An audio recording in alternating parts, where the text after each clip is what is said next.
So, who wants to give a brief recap where we When currently are? when I get my hands. Fight time. Right. So before the before the battle, we were with Finn, who was making a giant pot of soup for the Three Kreen, who are starving. Finn discovered the key to the Three Kreen is food. They're very hungry. Um, Finn misses the first couple of fights. Goes to talk to the gnome. Comes back to watch the third fight. The gang in the arena exchange info and chat. There's a whole debacle about writing wills or not writing wills. We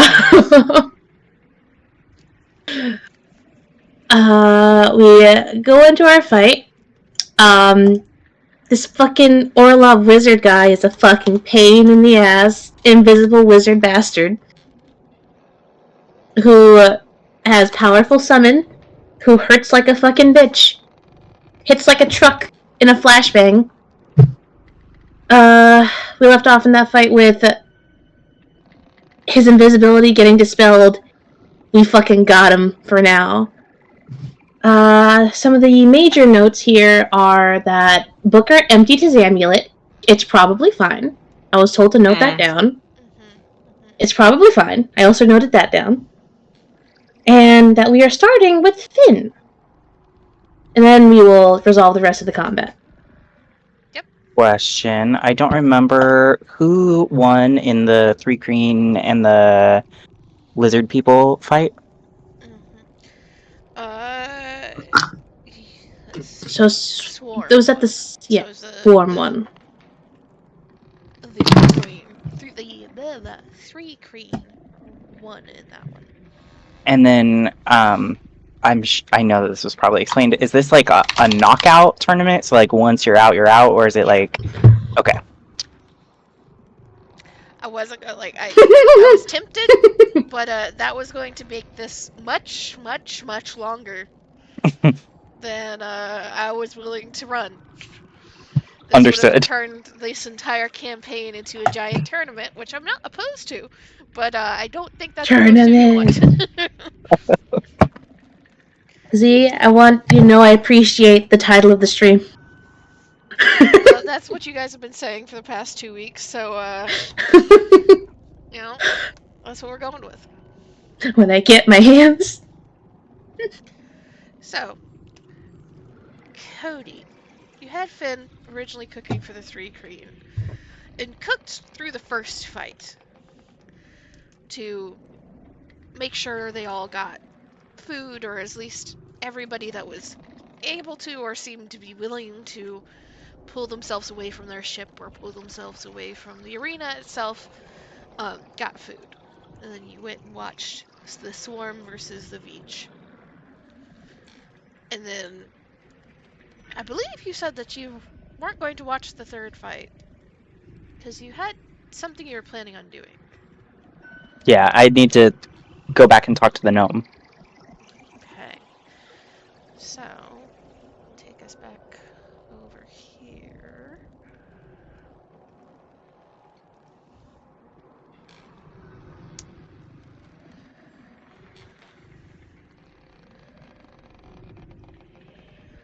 So, you kind of wander your way out of the arena, the stands in the viewing area for the arena at least, and make your way back around over to where the lizard folk are. And you're looking specifically for the gnome? Mm-hmm. Well, it takes you a few minutes because he isn't there, obviously. He's not standing at the end of the dock like he was before. And as you're looking around, roll me a perception really fast. On it.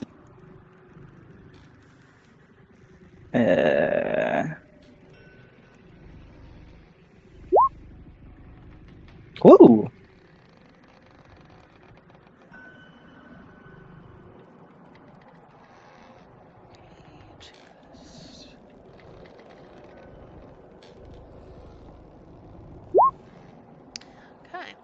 So you see that more of the lizard folk have kind of moved into the arena. There's fewer of them wandering the docks. In fact, the only ones that you see outside of the stands and off the ship, because you do see movement on the ship, are lizard folk that are like glued to the shops.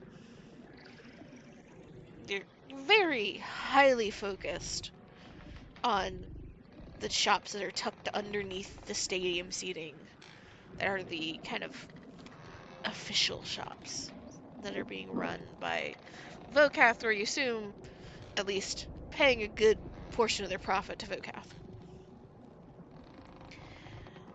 And as you're just kind of taking it all in, you do hear just a little kind of higher pitched voice in that broken kind of common pigeon language.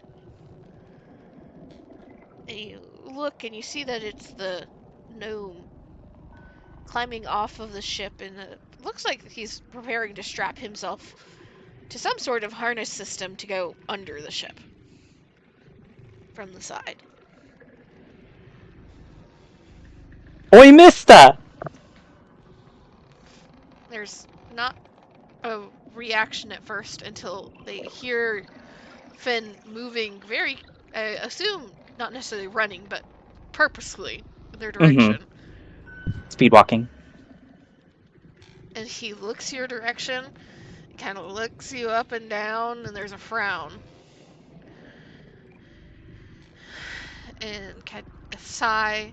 And he keeps strapping himself in. He doesn't stop in what he is doing. But he's at least paying you attention, Finn. What do you need? Finn will furnish the thing, which name I forget. Well, I found this here doodad, and I need some translating. And he kind of blinks, and his brows furrow as he looks at the item. You know, if I'm recalling correctly, that's the one that has mending on it, right? You can Yes. cast mending. The autonomous repair gizmo. And you see it takes him a second to kind of like, what the fuck are you holding out to me? Like, who are you? What is this? And then he realizes what's in your hand, and his eyes get a little bit bigger behind the goggles that he's wearing. And he looks towards you, Finn. And you're saying you just want me to talk? Tilts head. Well, read more like it.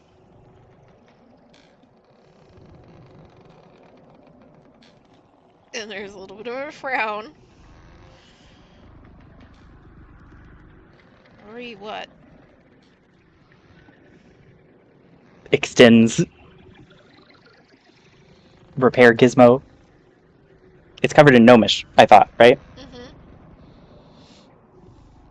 And he takes it and flips it over in his hands. You can see him kind of tracing his fingers. And you assume that he probably hasn't had to at least read Gnomish in a while. It's, he has a bunch of enchantments. Makes this thing do magic. Fixing things and such. Well, nothing magic in it, but fixes things. I say. Tilts head to the other side. What are you doing? And he just kind of sighs and looks to the ship. Oh, trying to get this thing back in flying order.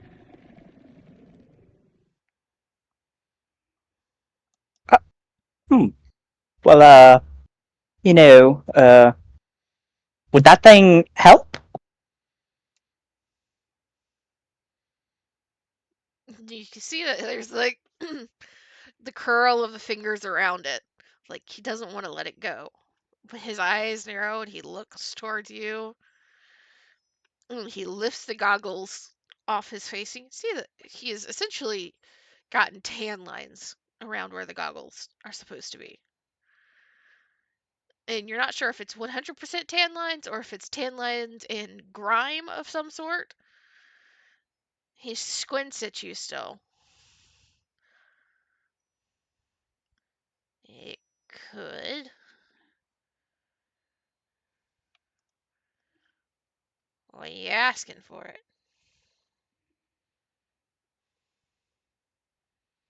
Starts stroking chin, looking around. How close is the nearest lizard person? Well, there's some that are like directly above you on the ship. Mm-hmm. Aside from that, there's like one or two that are hanging around at the very end of the dock that seem to be more guarding the ship. Though they did let you walk by without any issue, so you assume they are guarding against something else. Or somebody else. And Okay. aside from that, the closest one would be all the way over at a shop. Okay. Finn will crouch down, rest his elbows on his knees, lean in a little bit, and be like, "I'm looking for information." About what? About your friends here. And you can see him kind of furrow his brows as if confused for a moment, and then he looks around and understands the implication. And his arms immediately cross. What are you wanting to know?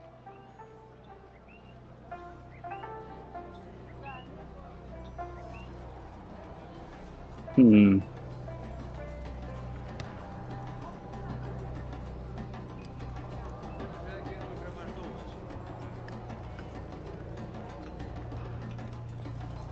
Okay, I need to phone a friend. Gang, what kind of information would be useful? Without just explicitly saying, what are their weaknesses? There's two things we want. We want either the weaknesses of the other competitors, or the things that the other factions would be more likely to would want. So like the Three Kreen want to be fed. So what do the Aarakocra want? So you could ask them what the other faction, or about any of the other factions, and be like, hey, what's the thing that they are currently lacking right now? Mm-hmm. And are any of the other current groups the lizard folk? Because they got beat out in the one round. You aren't 100% sure, but you know most groups have multiple entrants. Okay. Hmm.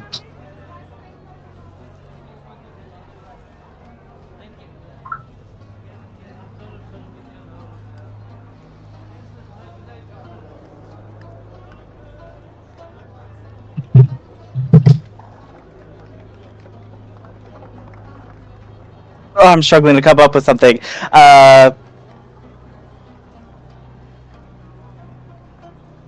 Watched the last group, and they didn't fare so well. What do you think the other party will do better at? That was a terribly phrased question to ask the groups that are still in. How will they be successful? talking about lizard folk in particular?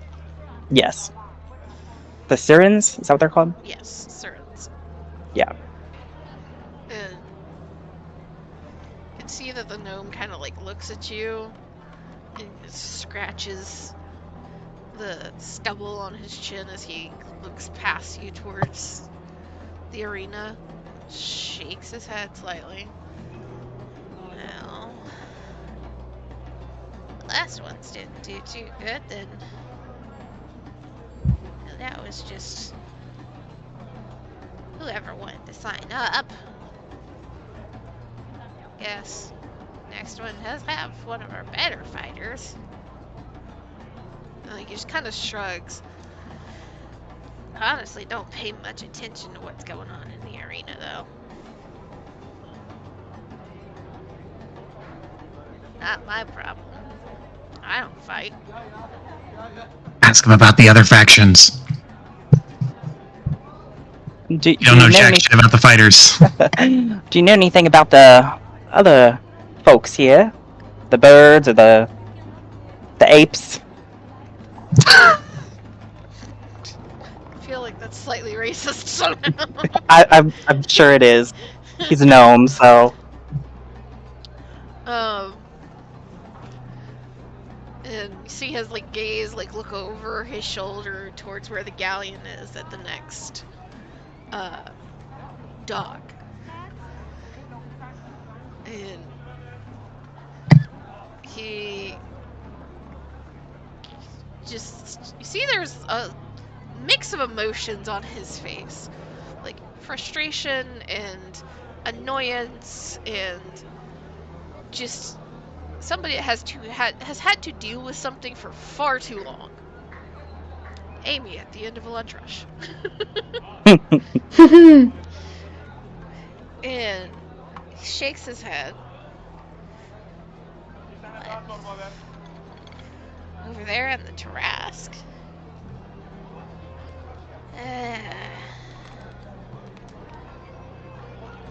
Bunch of meatheads, really. I mean, all they like is weapons and things for right now, at least. I mean, I heard they trying to expand to another moon where they are, but he kind of shakes his head. And if you want more information about the Hadozi, he clearly seems to know something. But if you want more information, I will need a persuasion. Okay. I imagine Finn would say something like, like, listen, like, I'm trying to help you, so I need you to help me.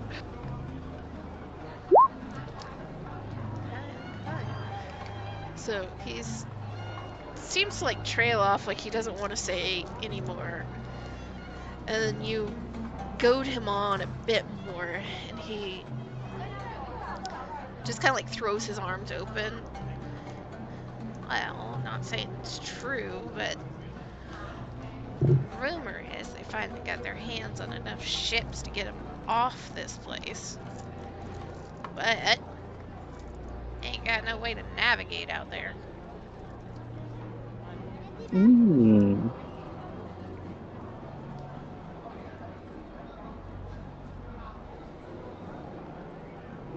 know how much I believe that, though. Their boss is,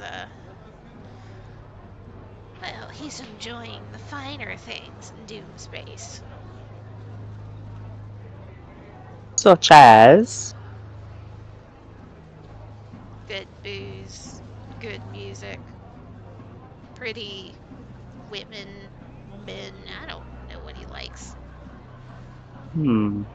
Posh. A connoisseur of the finer things. That's what you want to call it. And, before I go, what exactly was wrong with your ship? And he kind of looks you head to toe, and then looks to the ship. And there's a moment of like, what the fuck am I gonna tell you? And then it seems like the expression on his face is very clearly one of like, well, if you knew anything about ships, you can fucking tell. So why hide it? He gestures towards the metal legs that you see on this side of the ship, and you know are also on the other side. Need all of the legs to actually work to land on ground, and well, this thing's a little too heavy to land on water. Most of them aren't opening for some god's forsaken reason.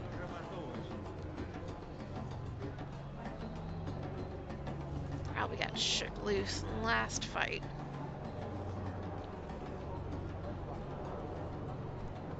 And you can see that at least the leg closest to you is kind of bent and shifted in a way that you like, if my kitchen shears were bent that way, they probably wouldn't open and close either. Mm-hmm. So is it just a manner of kind of like I don't know, like beating them until they are like openable, or is it like a replacement? You assume that at least some of it is just reworking, like bending them back in the spot and like reworking the mechanics within, since he is still clutching onto that gizmo. He has not handed it back. Mm-hmm.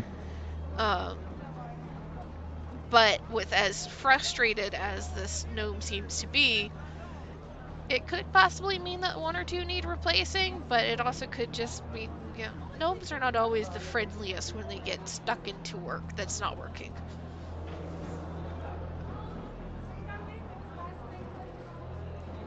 Okay. Well, I appreciate your time. Enjoy your doodad. And he kind of looks at it, and he looks back towards you, and there's a little bit of confusion. You're just gonna leave us here. Well, yes. I mean, I did think that was the agreement. Why? Who are you? I'm a cook. And he's gonna turn and start to walk away. And you hear the like flustered, like tripping over himself, trying to say something but not sure because you are already moving away before he can process. He doesn't chase you down. You've left a very confused gnome, but hopefully one that's going to be able to fix the gadabout. Ally. Finn would then proceed to try to figure out why the sirens are so glued to the shops. But if you want to transfer to combat, I need to go get the shepherd's pie. Okay. Okay. BRB. Alright. Swap back over here.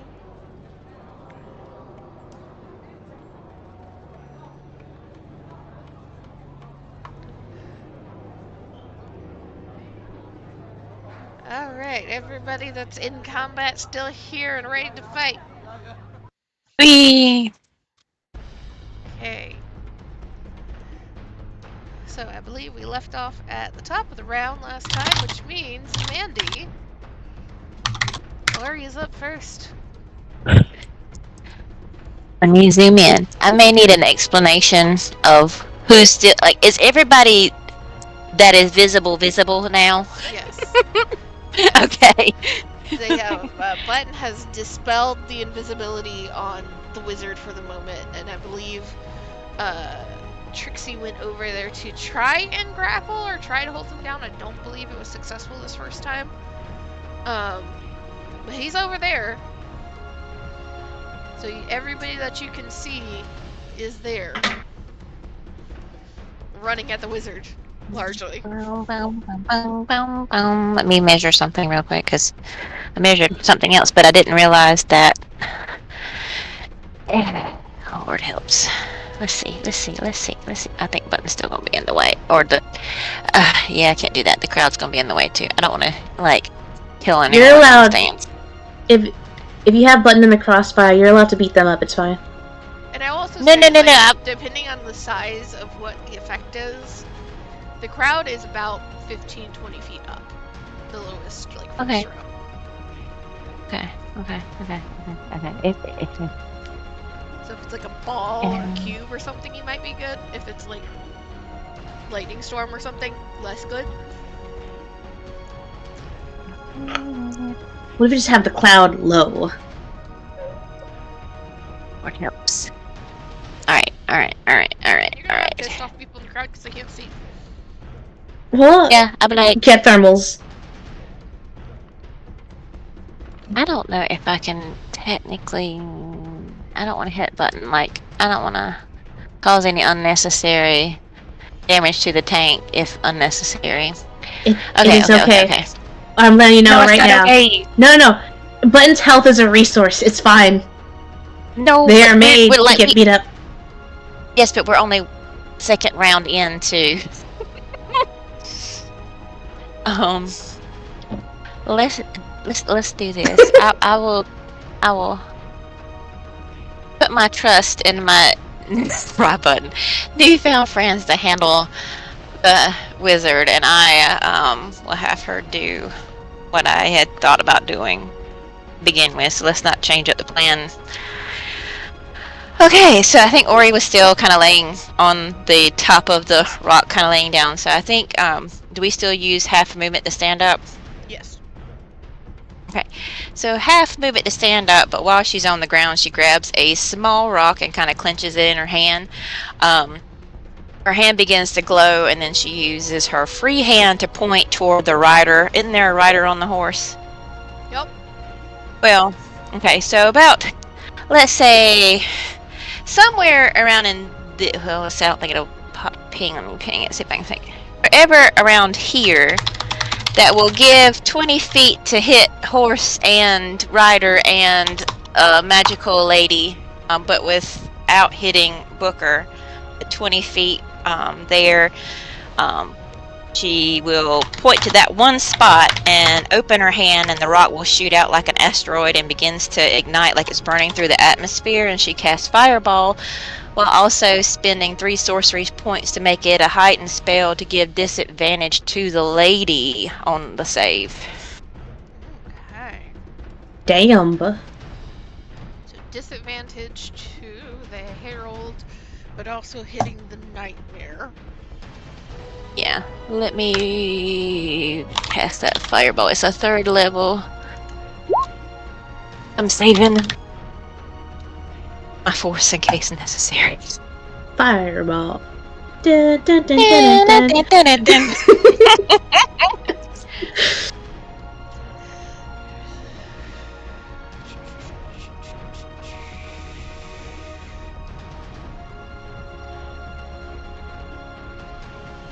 Disadvantage on dex save.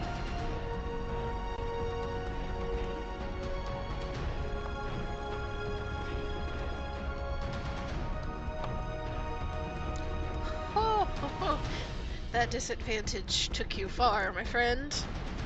Ooh, Let's go! 3 point field. It was a nat 20, and then it ended up with Oi. 14 total. Oh god. Let me mark those 3 sorcery points out. Those were well spent. Well spent. Let's go! Yay! Meta magic!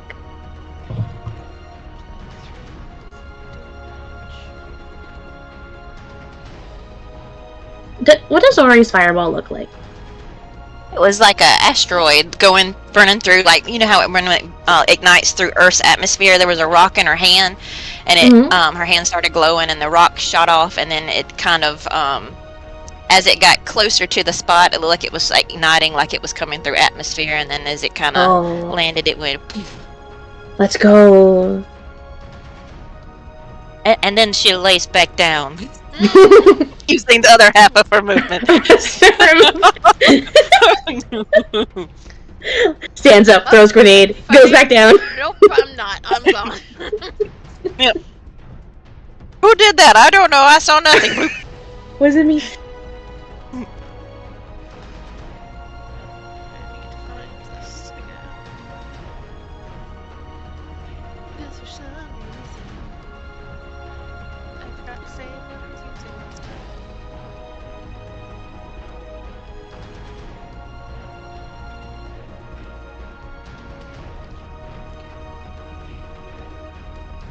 Alright. That brings us to Blastwolf, who really wants to use his sword, but people are just moving too fast for him. He's gonna get around about here. He's just gonna go down onto a knee and aim. Actually, hold on.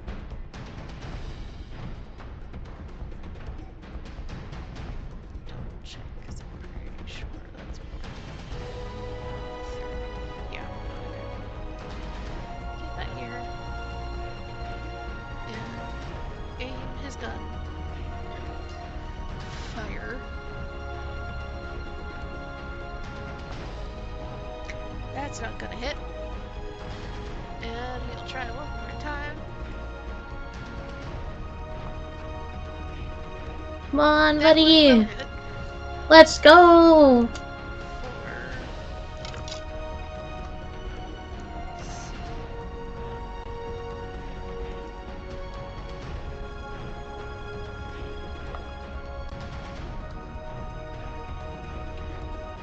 10 damage on the mare.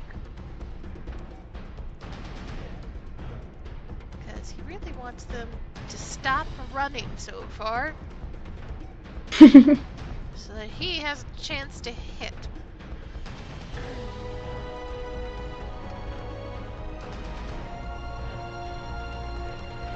That brings us to the wizard.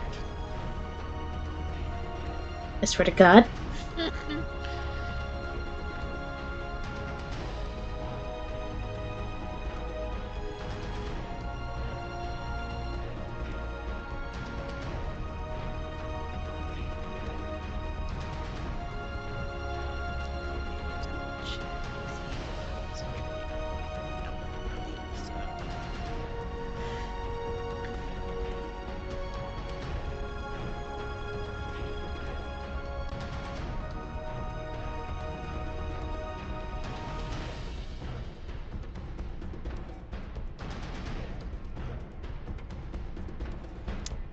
Well, I think though.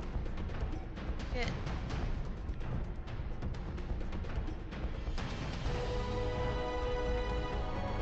Yeah.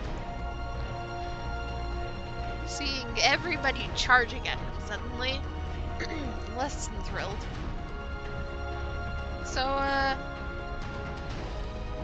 he is once again using black tentacles, which will take Koya, Button, and Booker.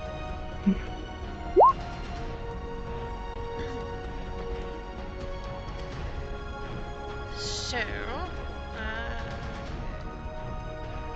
on your turn, Mm-hmm. I'm going to need dex saves. Okay. Keep like opening these to use it and then closing it. And then we'll turn, and Trixie is in his face, which he does not care for.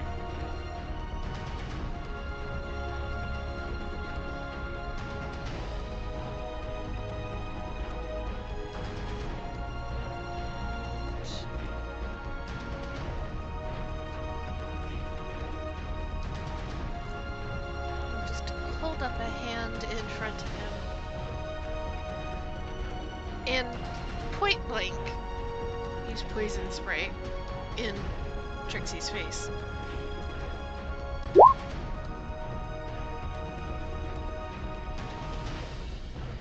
I need a con save. Oh shit, he can do that as a bonus action? Mhm. Oh shit. This bitch is breaking rules. He only has 1 or 2 oh shit bonus actions. This bitch. 16.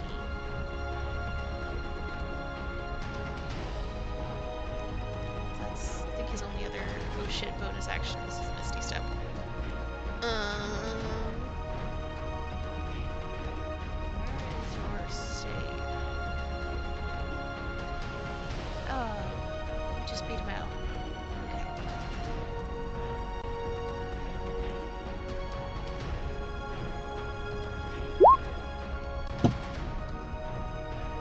Imagine there's still some nasty gilk that gets on like one of your wings as you duck out of the way.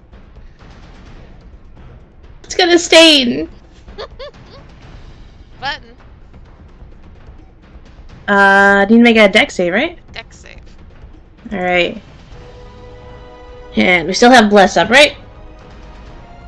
I believe so. I think I'm gonna need it. That's a 9 plus 1, that's a 10. It's a 4. Okay, 14. Okay, you're good. Whew. Okay. God, thank God for that bless. Holy shit.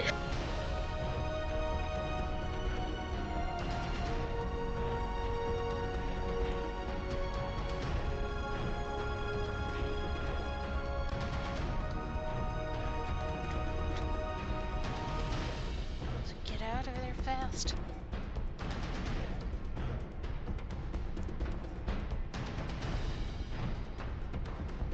Okay, so do I take half or?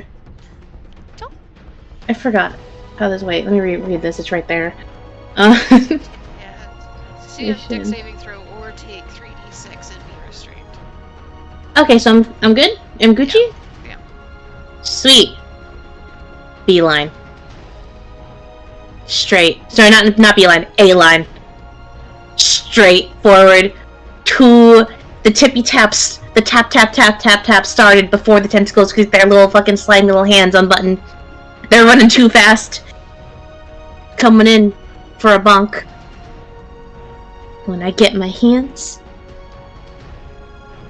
Adventic? Yep. Let's fucking go. That is a 18 plus 8. 25. No, I'm 26, sorry. That will hit.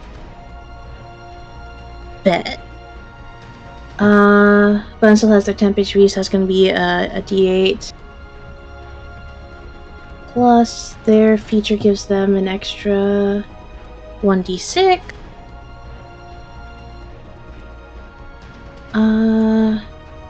Hold on. Deal, yeah, it's additional 1d6 for melee attacks. Okay. So that's 2, plus 4 is 6, plus 5, 11. If that matters, DM, that is going to be 2 plus 5, 7 bludgeoning, and 4 necrotic.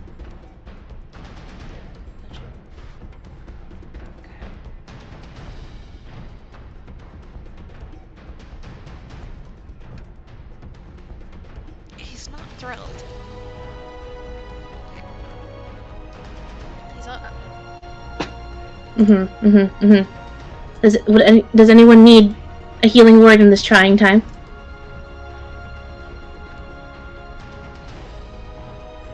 I mean, you could give him a healing word. No.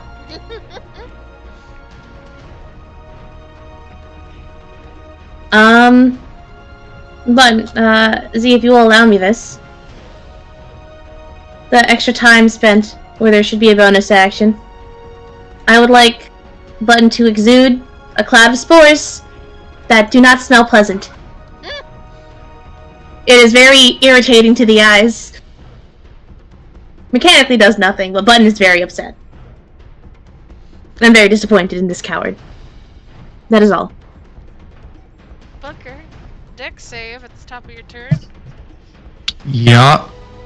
And I get a bonus on this because he is my mark. So I get a d6 added to my save. On top of the bless.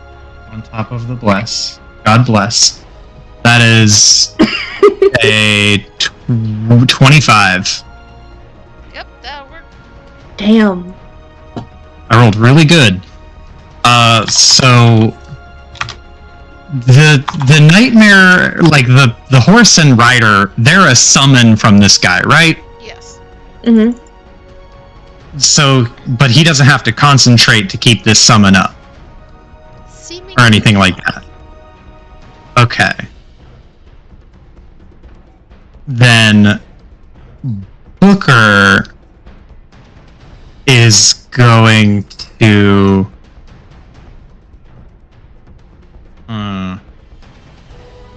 how wounded does this rider look?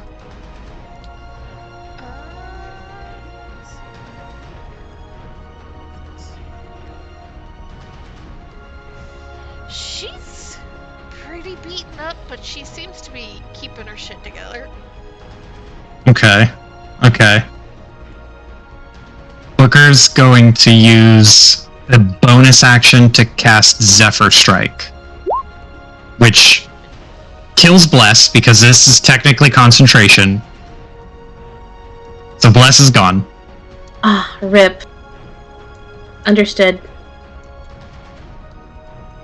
I don't want her to touch me, so I'm gonna bonus action Zephyr Strike, and Booker's going to run over and around this way and come into the wizard. And he's gonna just spin to win.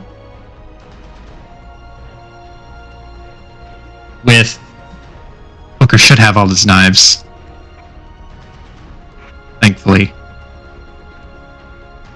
Yeah, so we're gonna start with the Mind Flayer Blade. Does Booker get advantage even though he's not flanking with a person, but the dude is flanked? Yes. Okay. Then that still might not hit. Does a 17 get there? It would, except I'm gonna use shield. Damn it. Okay. That's fine. We're going back in. You're looking for a 20 Nope. plus. I'm looking for a 20. I got one more attack. Does that's a 26 on my last attack. Okay. That'll hit. Okay, so I deal an extra D8 of force damage. So that's gonna be that's max damage. Let's go! 8 and 4 and 5 for 17 damage. Ooh, there's a 20 hit. Ooh. Yeah. But then he has to make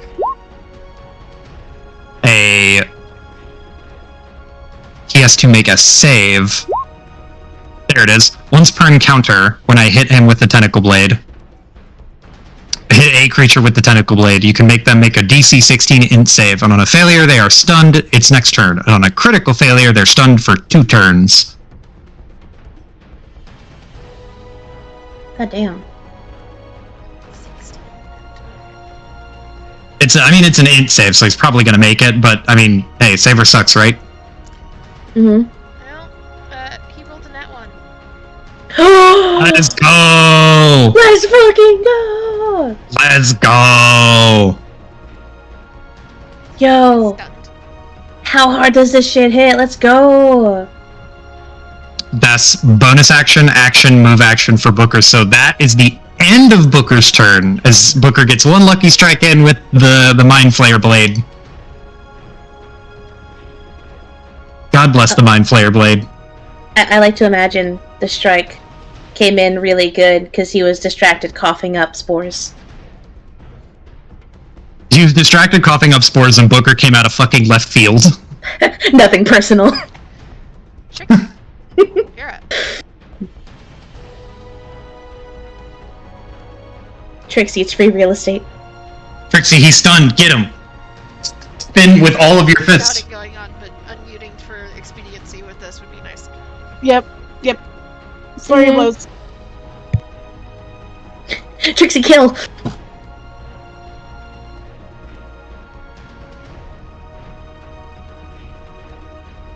And these are advantage, right? Because he's Yes. stunned. Yes. You still will have to get above a 20 plus. Because shield is not a concentration. Lame.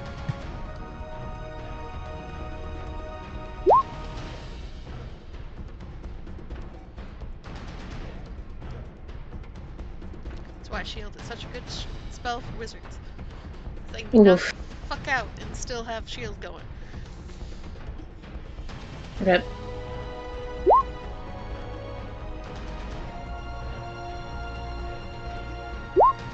Oof.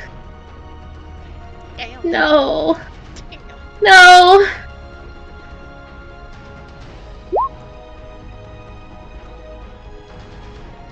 I'm sorry, Trixie.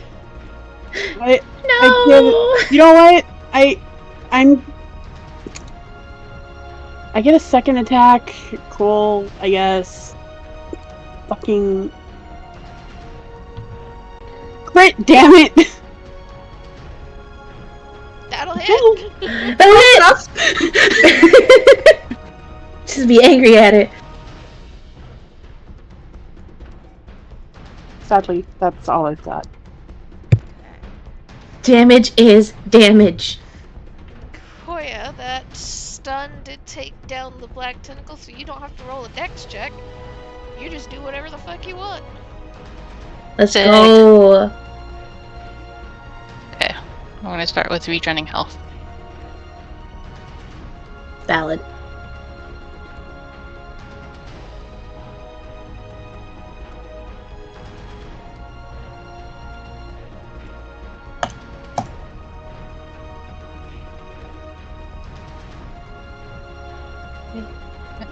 Me up to 48.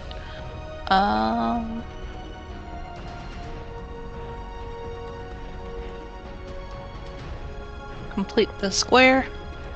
Start swinging. We've had enough. Okay. Where is it? First attack.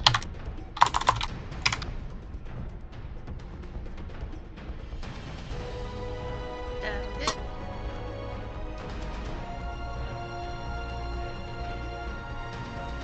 Then Glade End. That will not hit.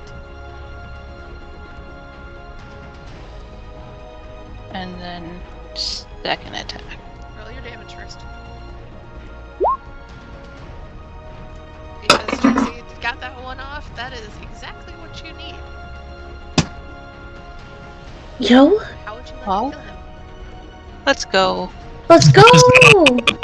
Oh, I think we're just gonna take the glaive and pin him down onto the ground and just let the others beat up on him. I just want to point out, Mm-hmm. in our DMs between me and Iris, we both agreed that we would both try our hardest to get the last hit on the kill. Because it only counts for the person who gets the last hit. Yeah. And neither of us fucking got it. Didn't we call it that it was gonna be Koya or Button? I don't remember. Well, I will point out though, that's Mhm. the last hit in the last fight of the tournament. Gotcha. Oh, Oh, I thought it was Gotcha. the last hit for every fight gets like Oh, credit. okay. I mean, if somebody is like, who took down Olvar, they will say Koya. Mm-hmm. However, for the winner of the Blood Arena, Mm-hmm. that title is last fight of the last round. Gotcha. Sick. Iris will remember this. Mm-hmm. Like, Koya will get the recognition of taking down Olvar. Mm-hmm. As you pin Olvar to the ground. imagine most of you expect the Herald to just disappear. Uh-oh. Yes. Which means she does disappear, right, DM? She just poofs.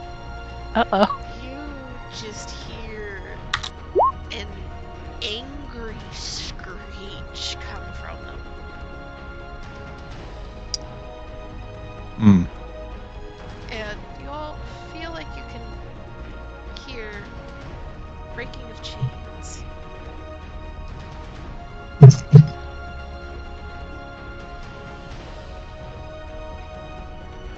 It's the Nightmare's turn.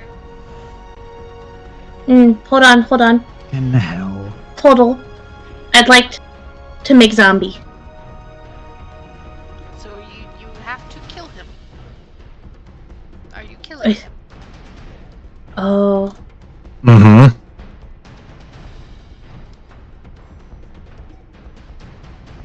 I think it's actually more a specific question to Koya.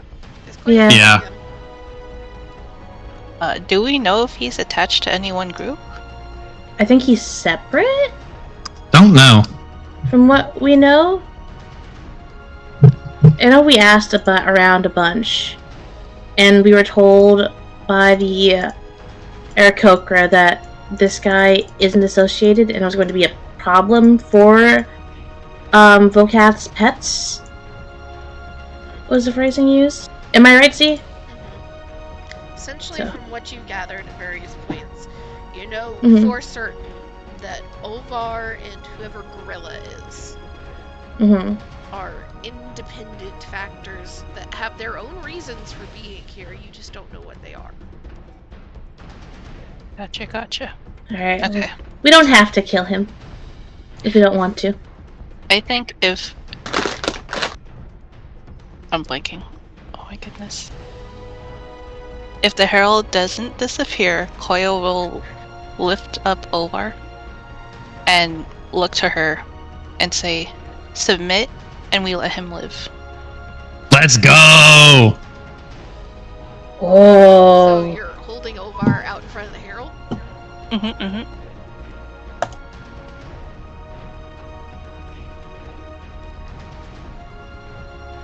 Surrender and he lives, resist and he dies. The Herald go first then. As she slowly approaches on the Nightmare. And with one clean sweep of her blade, beheads Olvar. Oh my god.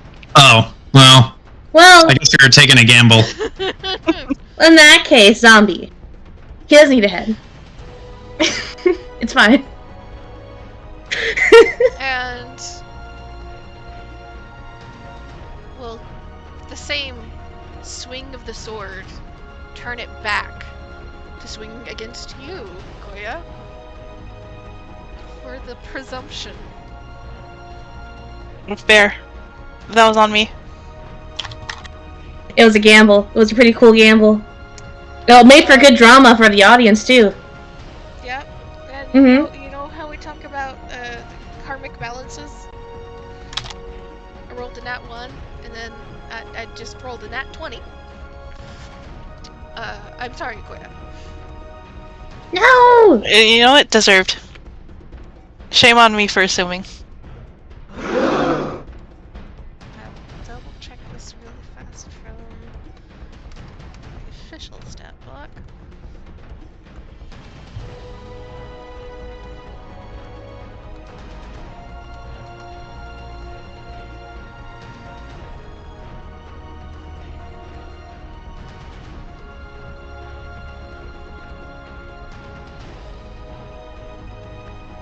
That's be 28 to hit with Jesus.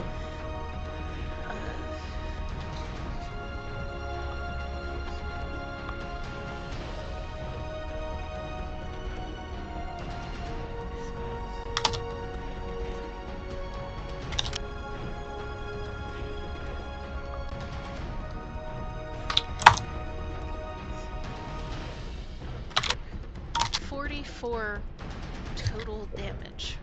Jesus. You're up though, right? I'm Is- still is- up. Is Koya You're still up. up? Yep. Barely. So you see this figure still riding the nightmare come closer in one swing across and down, beheading Olvar in with the precision of only somebody that has fought with a weapon for lifetimes. Immediately, at her arm at full extension, turn the blade and swipe across and clean across Koya's chest. You see the flickering of dark necrotic magic afterwards, still licking at the edges of the wound on Koya now. And let's see, d6 to see if she gets this back. No. And that's a 6. No. So she has her big thing back. She doesn't get to use it this turn though. This is Nightmare's turn. As the Nightmare, seeing that the fight is continuing, rears back and brings its hoofs down on top of the button. It's because I'm short, isn't it? Yes. It's 23 hit. Yeah. Yeah. Her AC is 14.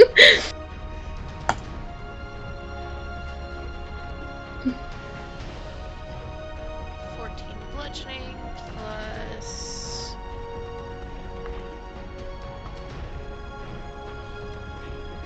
9 fire damage. Okay, so that's 14 bludgeoning and then 9 fire. Whew! Spicy.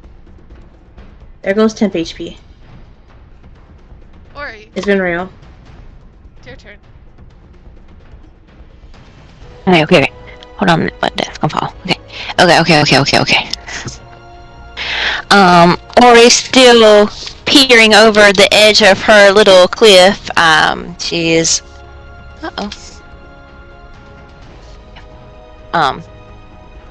She is aghast at what's going on and points to the sky, and then a beam of light shines down right on the kind of hot lady now, but Alright,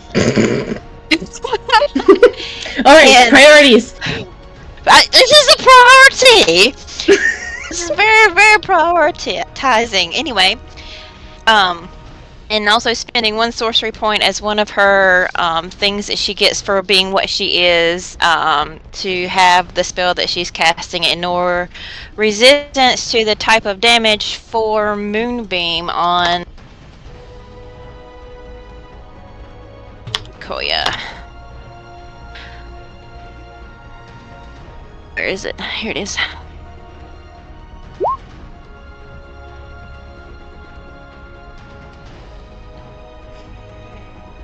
Beam down.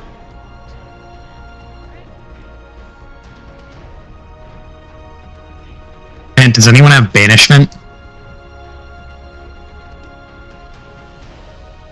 The dangerous No. thing to cast her on Koya. It's targeted.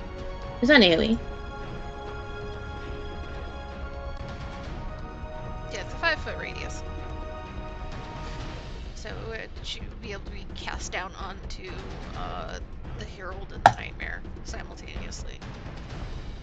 Hell yeah. She says 40 feet into the air. For anybody that is It's like shiny light of pale silvery moonlight. just double checking the wording for this.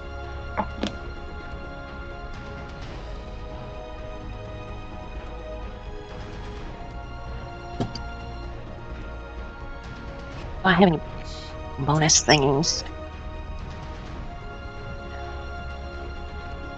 Maybe.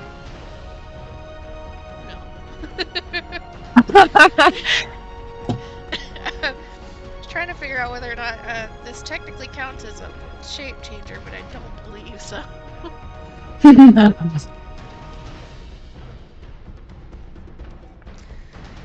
Okay, get con against 15. I was just gonna use it as my sorcerer spiritual weapon. I'm like, just gonna keep it around. Hell yeah. It just barely passes. So it's half of 7. And then Nightmare.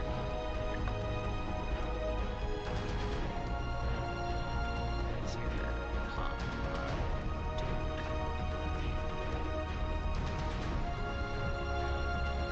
also just hits. One ended with a total of 17, one with exactly 15. So it is 4 to both of them.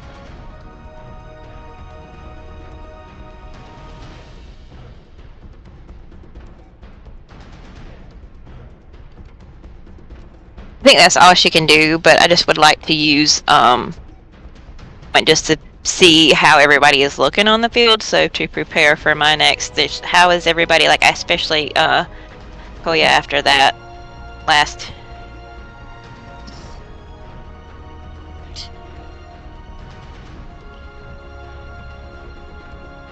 Is everybody still okay?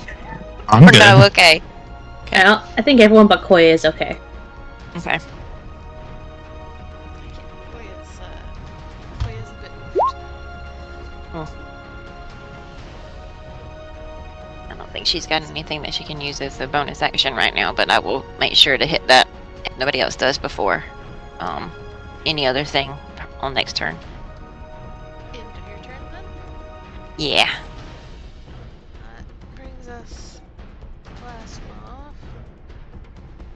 Move. Again, scooch forward. Take aim. Fire. Really wants the worst to die.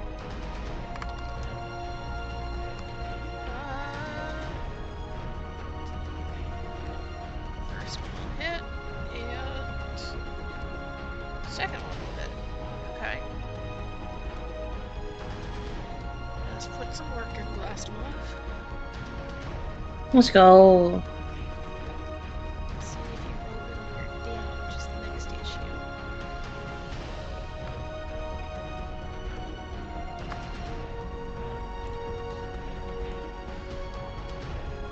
For 23 total damage between the 2 shots.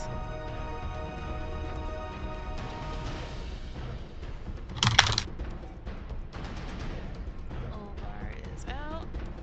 Button. It's your turn. We've just been, Koya has been, oofed, and the Nightmare is using you as a doormat.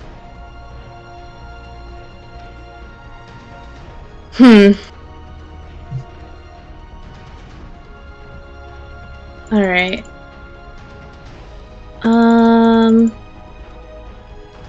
Okay, I have a couple of ideas. Like, on a scale of 1 to whatever Koya is normally like, how oofed?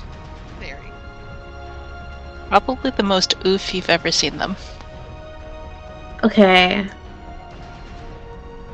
I don't know if I can out-heal the incoming damage.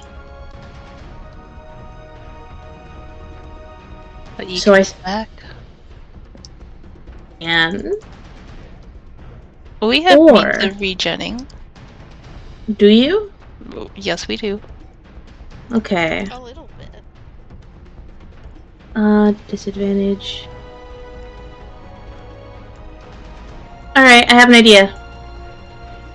Because I think if I'm vibing right, I think this'll work? DM, would protection from evil and good work? Aberrations, celestials, elementals, fae, fiends, and undead. Yes. Okay! The Herald is in fact Mhm. I was thinking either fae or fiend. I was like, it's one of them. Yeah, that's what I was like, it's one of those two. Okay. So what we're gonna do here is, Button is big angry on being stepped on by this fucking big horse. Who the fuck are you? Just cause you're tall? You think you can step on me? And I imagine they hear the groan. They hear the blood splatter. Oh no. They turn. They look up. Koya is big fucking oofed. Button's main objective is to make sure their companions are okay. So Button is not going to attack. They are in fact going to use their medallion, and they're going to cast their once a day protection from good and evil on Koya, if Koya is willing. Are you willing? That is the question, isn't it? Please. Yes, we're willing. Okay, good. And their bonus action is going to be a healing word.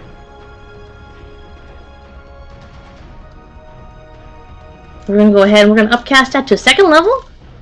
A little boost. Try and keep you up, my dude. Where donde es? Healing word, there it is. At second level, 2d4 plus 5. Come on, big numbers, big numbers. Double threes, I'll take that. That's going to be 11 HP for Koya. Thank you. Yes, 6 plus 5 is 11. Yes. And Button is going to move in front of Koya. They protect. And also Z. Yes. Zombie. Since she killed him, well, free real estate. Ooh. I don't know if you heard me or not earlier when I was like, well, fuck it then, zombie. Yes. Oh, you've already dragged the zombie out. Yes. Zombie attack. Zombie's going to attack. And, their sheet would load. That'd be nice. Boop, boop. That's a 17 plus 3, 20. Dirty 20. Against. Herald. It. That'll hit. That. To be a 5 bludgeoning.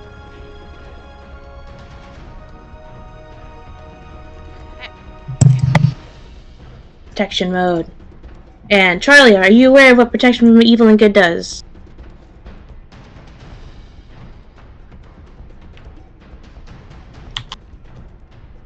Assuming not, I send. The herald will have disadvantage on you, and you can't be charmed, frightened, or possessed by them. Thank you, Button. You're welcome. Okay, you're up.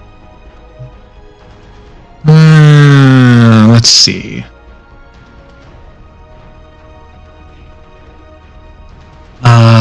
Booker is... He's going to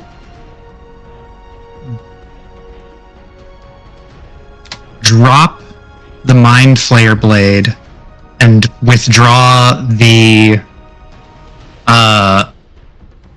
Gambit rapier that he has. The only sword he keeps. And he is going to try and strike the lady.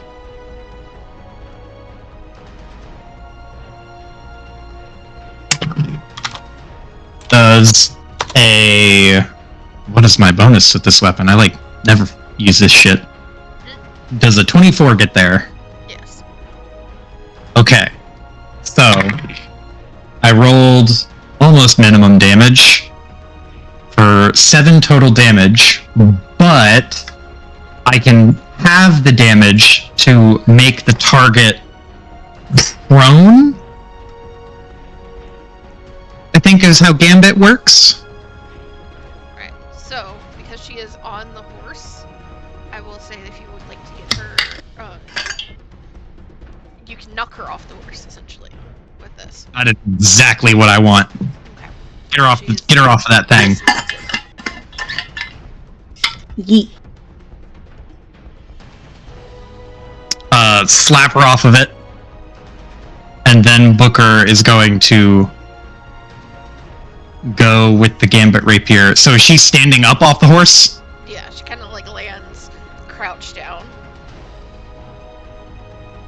Not on her Okay. ass, but low. Then Booker will interpose himself between her and the horse. So he'll step in between, and then he is going to attack again with the rapier for 19 to hit. That'll hit. Let's go. Where's my D8? Just had it. 8 piercing damage. And then Booker will just not use a bonus action, it looks like. Yeah, kinda screwed that one up. That's fine. We're just gonna whiff it on the action economy this turn. But, I mean, you kept her from being able to just move across the entire fucking arena, so that's good. True. Mm-hmm. Listen, I like to optimize my turns.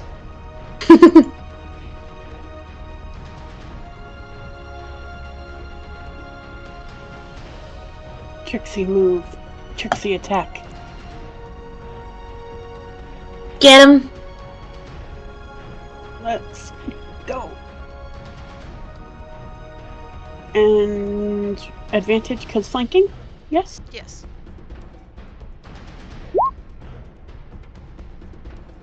That hit. Hey.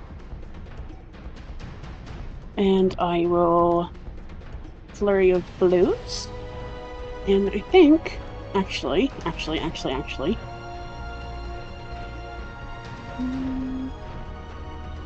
when I hit, I can use Stunning Strike. Make a con save, DC 15.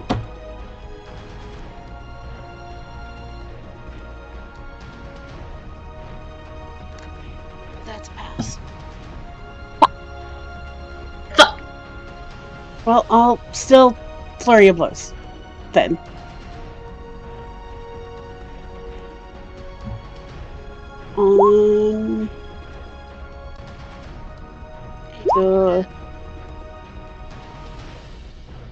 And then my second attack. Hey! Oh, that's 2 crits. Hey, Let's fucking go! Wah, wah, wah. you could have just left. You could have just left. Does Booker say that? Yeah. You were free and you chose this. Toya, it's your turn. What's this?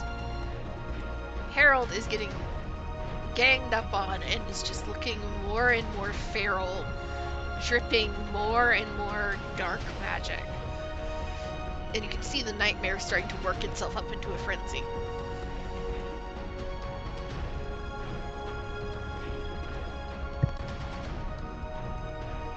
Okay, by feral, do you mean hurt? Yeah, she's very clearly getting more and more hurt, and it's pissing her off more and more. Okay. Oh, same deal. Complete the triangle and start whacking. Brother in Christ, at least eat a snacky. I will use my last regen. I was gonna say the Finn snacky we all have.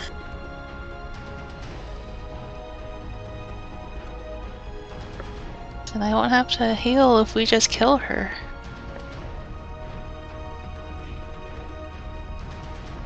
Like that everybody is ganging up on her, and then it leaves Button with the giant horse. One has a friend now.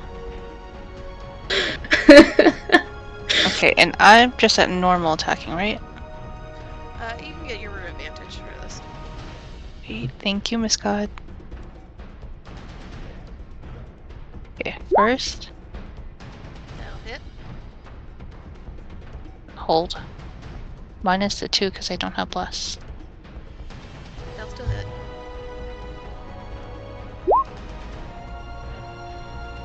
God damn. Glaive end. Get him! Damn, y'all got real mad. And then the extra attack. 3 crits! If she's alive after this, Booker will again just be like, "You can still walk away. You can live." 3 fucking crits, man. Oh, is that? I don't think the crit damage is right. It should be 5 total for the second one.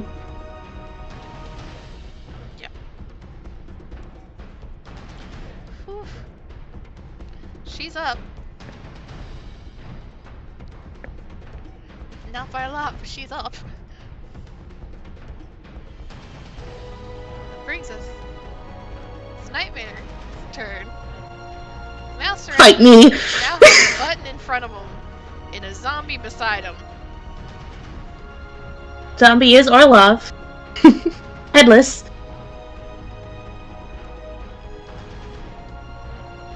Still gonna keep using button as a doormat, I think. It's like I found something, I'm gonna crush it into the dirt until it stops moving. It's not stopped moving yet. Why would it stop moving? 17 to hit. It would? I'm gonna use shield. On that shield? Yes. It's one of their affinity spells, so they only have 3 uses of it. Oh. Mm. So that'll be its turn, 'cause it's not moving yet.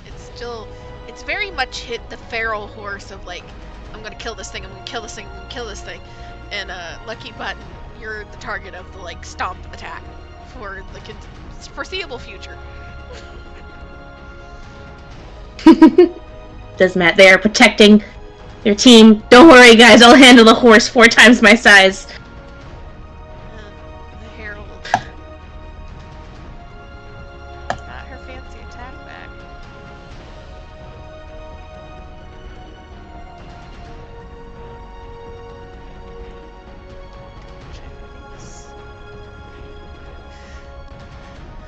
And just Booker keeps repeating, you could have gone somewhere else, you could leave. And she just turns and you see dark pitch blood dripping out the corner of one of her lips as she looks at you. I can leave, and I'll take you with me. As she speaks, you hear the first words that she has said. A voice echoing and layering over on top of itself. As she emits another burst of dark, infernal power. And let me see.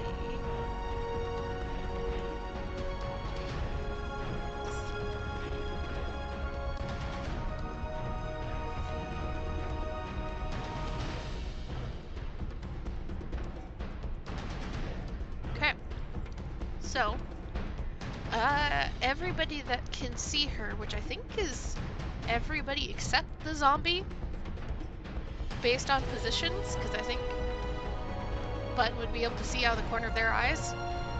Yeah, they're facing this way, so I'd see peripherals. And then let me be fair. So Blastomov and Ori are safe, but Booker, Trixie, Koya, Button. All the melees. I'm going to need a con save. On save. Con save, you say? No bless this time. Good luck to us. Okay, Koya, don't beef it. I rolled really good. Oh god. Oh! Hell yeah. It's a 19 plus 3, 22. I also got a 22. Ignore those 2s. Winning. Okay. Oh no, Koya! pen buddies.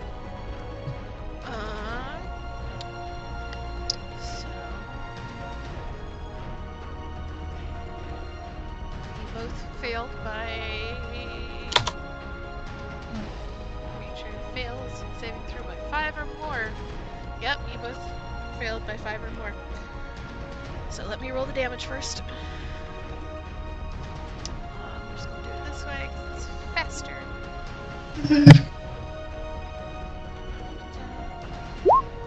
32 damage. Holy shit! Those of you that passed, so Booker and Button, you take half that. Koya and Trixie, you are also blinded for a minute and paralyzed if you are not unconscious. Yep. Toya's down. DM, is this a spell? It is a spell-like ability. Would counter spell 4th level work? Not for this one, unfortunately. Oh, boo. Ooh. Oof. Oof. I tried, yo. Hey, quick question. Hmm. Bud has a reaction, right? Yes. Yeah. We're gonna go ahead and do a close wounds. When you start to topple over and then there's a closed wounds and you manage to catch yourself. Let's see how much you catch yourself with. I also have to make a concentration check, I believe. For your zombie. Because... No, a protection from evil and good.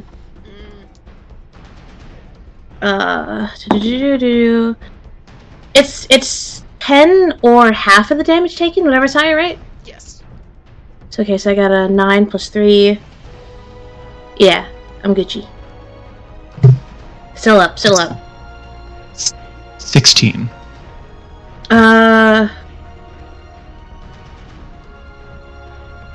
Koya, you are at 4 plus 5. Here's 9 HP. Godspeed. Do I use my reaction for this?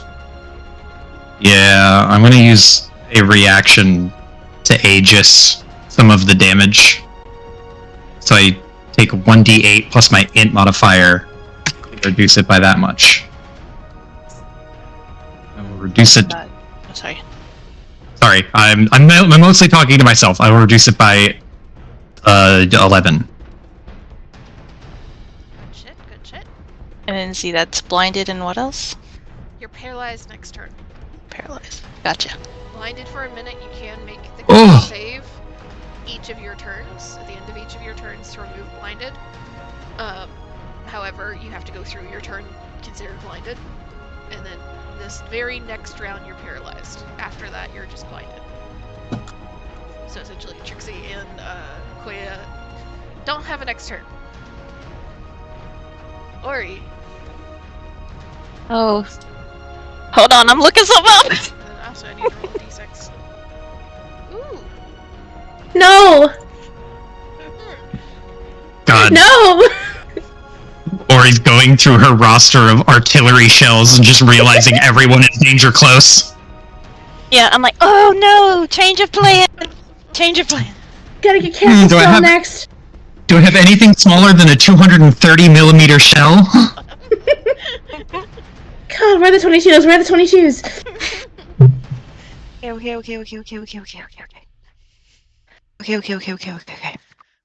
I mean, on the I bright really side, don't- all of those artillery shells will work really, really good when you're fighting on Spelljammers.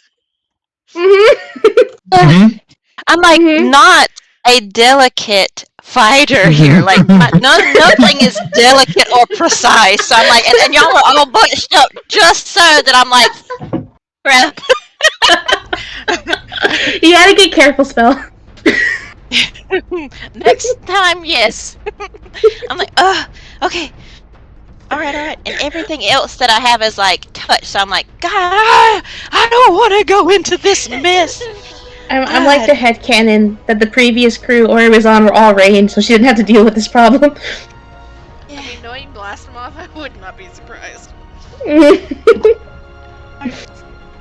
So everybody looks pretty bad except for Ori and Blastimov. Yep. Oh, Lord have. Including both the enemies. Both the enemies don't look great. Okay. Blastov's looking fine, man. He's been far away from the action.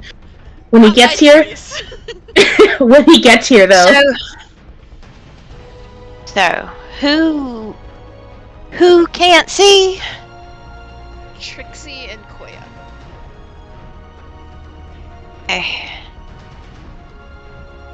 All right. I am going to use my flight and my movement to get up to Koya against my better judgment. Sticking as close to the edge away from the nightmare as I can to not provoke an opportunity attack. And use the amulet that's around her neck and activate it, and DM, does a lesser restoration work on this effect before I, like... Let me double check. Because it says for blindness. Yeah, if it says for blindness, then it would remove the blind condition. Okay. It says you can touch a creature and end one disease or one condition. So you can choose, because both Koya and Trixie are blinded and paralyzed. Okay, they can still hear. Koya, would you like to see your move? Koya respond? I don't think so, not with paralyzed. Okay, okay. Which do you prefer? Okay, I'll pick. And then removes the paralyzed, and then, we'll... then that was from her amulet, and then we'll use... I guess I'm dropping concentration so I can, hit Koyo with a... what do I have? I'm sorry, all I've got is a healing word, but it's better than nothing.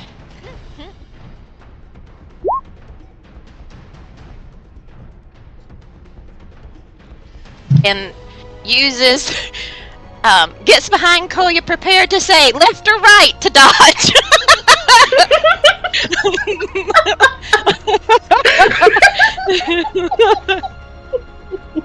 I love Ori so much. What a great addition!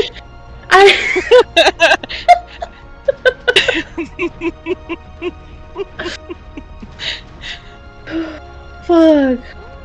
Who's just in range? Let's go! Blast him off! You're our only hope.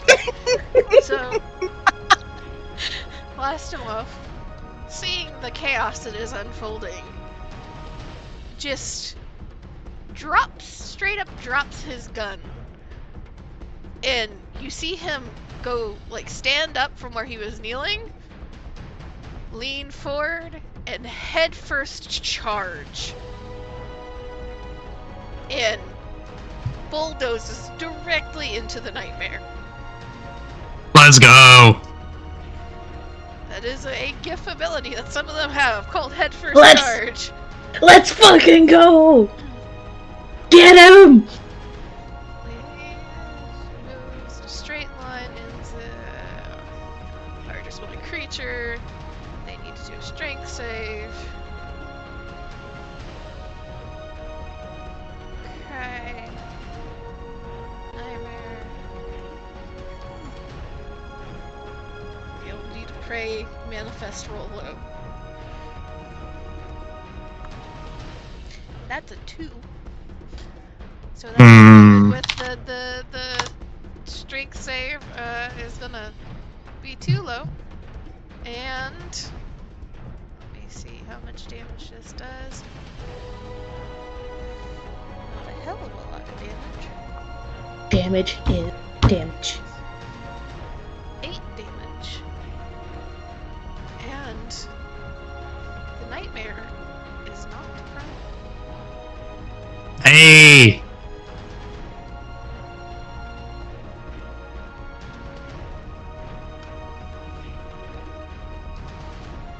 Blastmoff also seems just a little kind of out of sorts that he just ran directly into a giant flaming horse. It's a little dazed, but he did it. And it's Button's turn. Do I heal or do I bonk? Age-old Button story.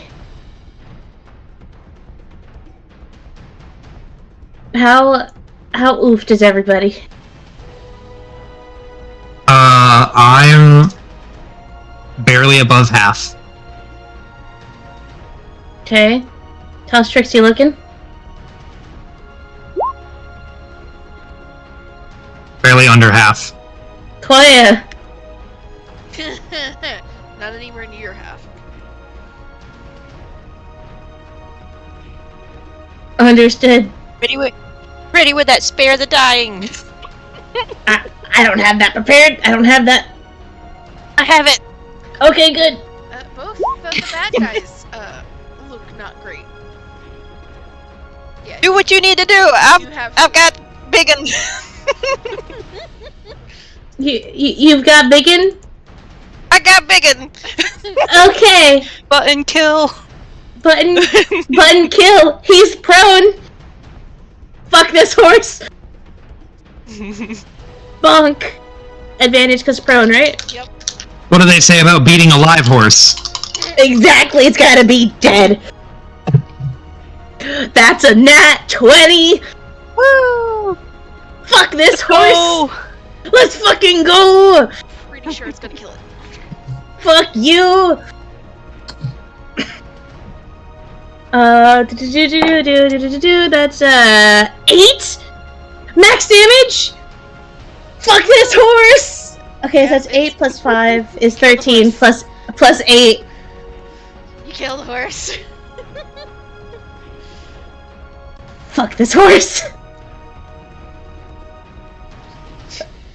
Blastmoff knocks it like ass over tea kettle in front of Button, and Button just starts wailing on it. Imagine its head lands right in front of Button. This whole time, the horse has been looking down on Button, trying to stomp on him.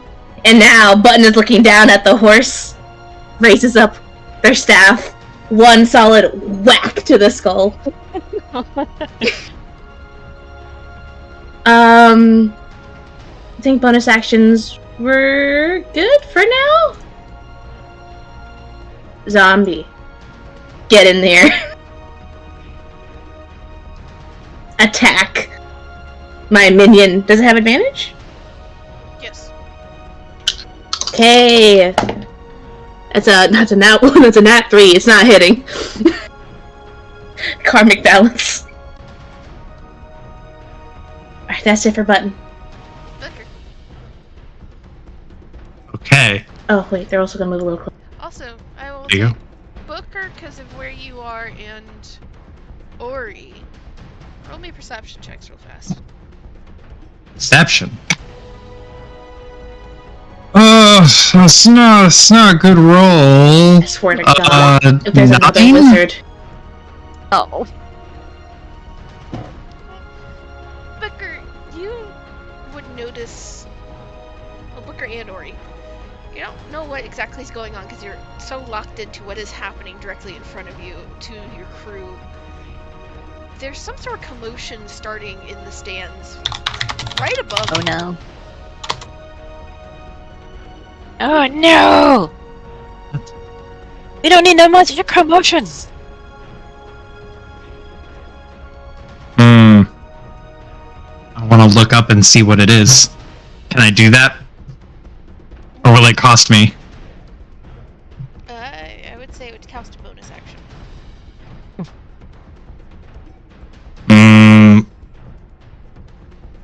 You know what? I'm not going to look up. We're going to focus on the lady. We're going to focus on the creature at hand. Booker is going to relocate to here. Just move just a skosh. And he's going to, while he's moving, he's going to drop the rapier and he's going to pull out the beast claw knuckles. and we're gonna just start fucking stabbing. We're just stabbing.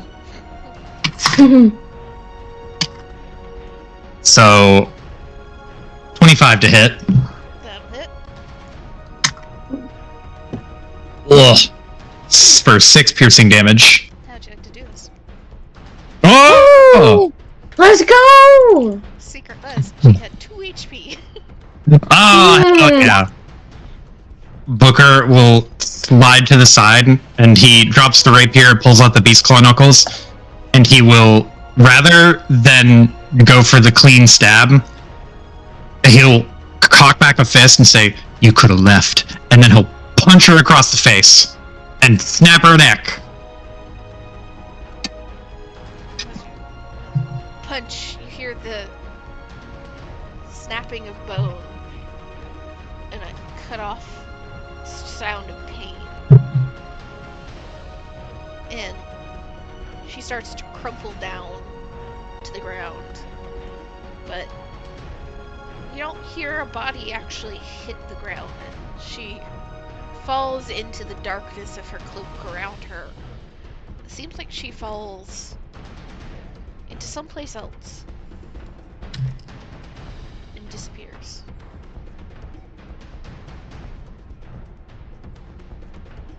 And you are suddenly left with only the remains of the nightmare and a beheaded zombie Olvar.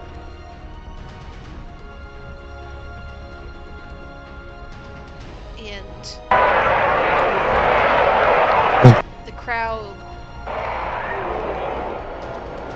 you hear a few cheers from further sides of the stands. But as you look, because I imagine Booker would look up Yep. as soon as he could, you see that attack that she did seems to have killed a couple of Hedosians in the first row. No! And there is chaos as these Hedosians are scrambling towards the corpses. Can I fly up to start spare the dying on the people in the stands? If you think Ori would like. Yes. Booker will look at Ori and Trixie and be like, "Can you help him?" Ori flies up to the stands and starts spare the dying cantrip as much as she can.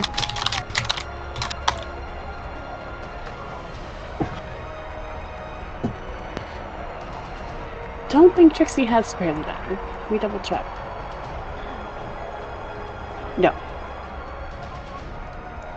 But she will fly up and help, like, move people, or if there's anything Yep. she can do.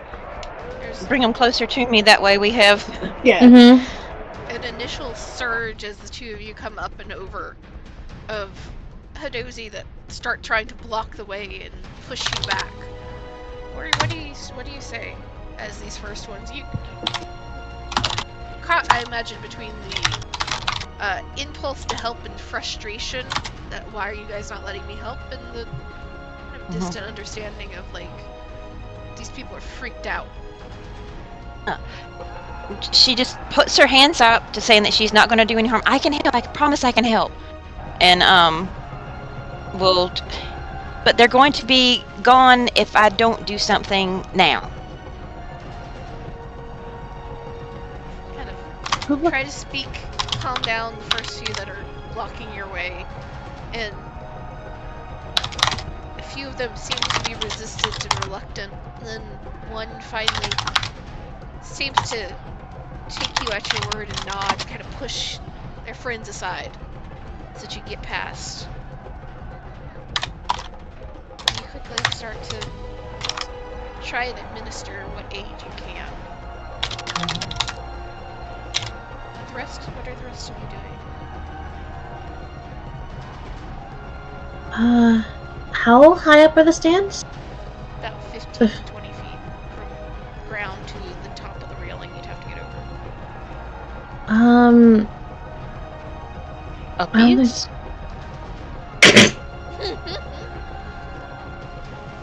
Button doesn't have Spare the Dying, unfortunately. So they can't help stabilize. Can you stabilize with, like, a medicine check? Or at least attempt to? Oh yeah, can I? Could attempt to. Can I be eaten? Turning to Koya and Booker. Hello. I need to get up there right now. Booker immediately looks to Koya and just goes, big guy? I will not eat the button. Just lift and levitate a little bit. Oh. Goes the rest of the distance. You need to teach me this. How to fly? Nod. We'll work on it. Nod.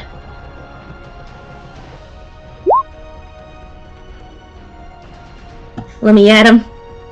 I have healing mushrooms. Trixie has wings, bitch. You can't be saying nothing. Yeah, you have wings. Koya is just levitating. Booker will turn and look at, oh fuck, what's his name? Over here. Okay. Look, Vokath, thank you. Booker will turn to look at Vokath, and he will gesture to the two corpses, three corpses now, one of which is shambling around, but that's not important. He will gesture to the defeated fighters, and then he will do a very formal-looking bow. And Vokath is sitting in what you could only describe as a throne. It's not overly ostentatiously gaudy, but it is still a throne. And you can see surrounded by guards and two soon-to-be advisors, question mark. As you turn towards him, he kind of tilts his head ever so slightly. And when you do the bow, there's a smirk. And then you just see him lift his hands and give 3 slow claps.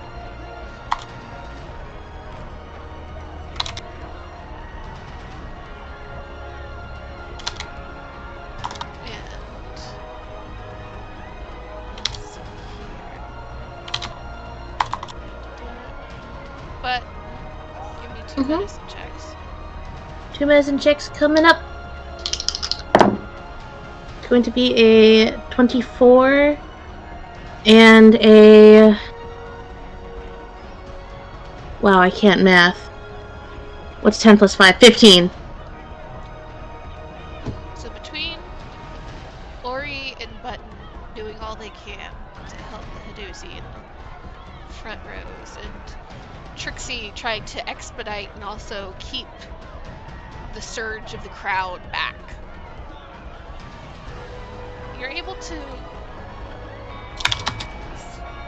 not revive, but stabilize several of those that were hit in the process of dying.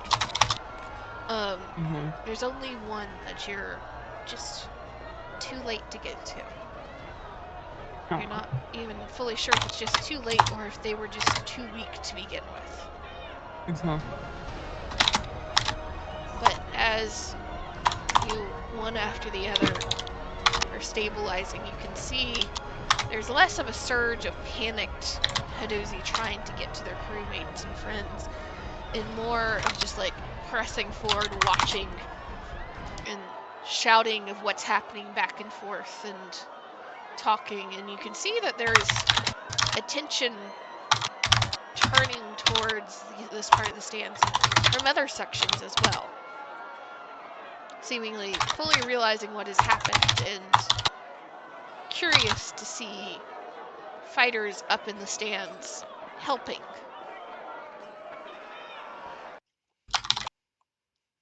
But that's your first fight.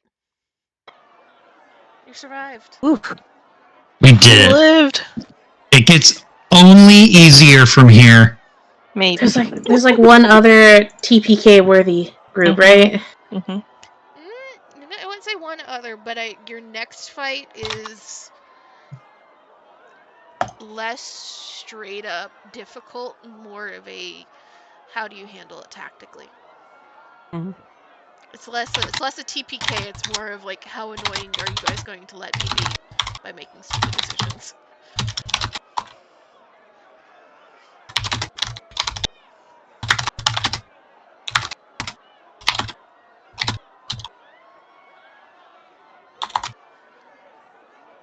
But there's still a few other hard teams floating around, depending on what you guys do. How Well, difficult to win or not win.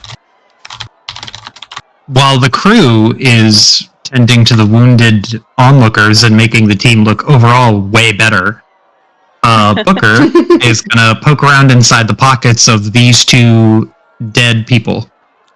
Like I said, the Herald has disappeared. Oh, she fucking took all her shit with her too, didn't she? Yeah. Yeah, she was a Damn summon. it. Damn it. But let me. Orlov's Look around at pockets. his pockets then. The zombie will T-pose, allow you access. Hopefully he didn't. Hopefully he didn't have like a headband of intellect. I imagine like start going to rifle through this zombie's pockets. TSA frisk. It's less that he like you can feel him reach out and like reach for your head as if he's like, where's the head? There's the head, in like a movement as if he would start trying to gnaw on head. But there is no head to gnaw on. Or to gnaw with, I should say. Ugh. Fucking weird. Booker just mumbles to himself as he starts to rifle through his pockets.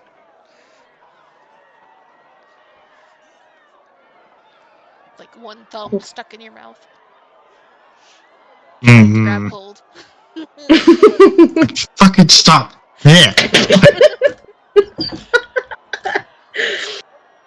Okay, let me see here. You do find a spell book. Let's go.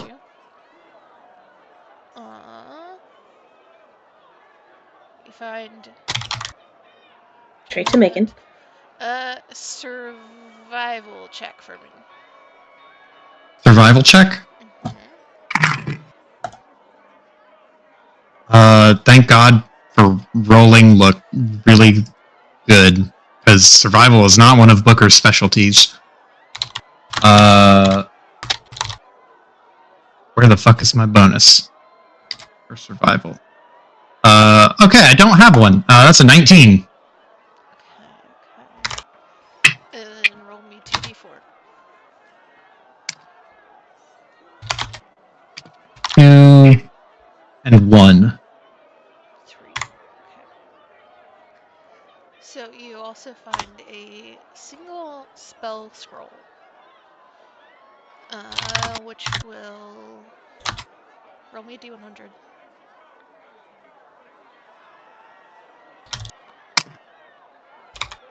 60. Which is a spell scroll of Summon Lesser Demon. Oh no. Oh. A spell scroll of Summon Lesser Demon, a spell book, and 3 ounces of arcane dust. Arcane dust.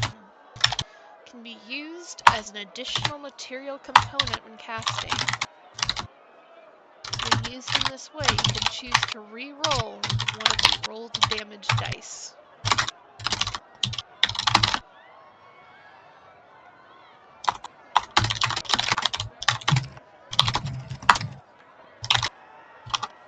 And how many ounces is it used?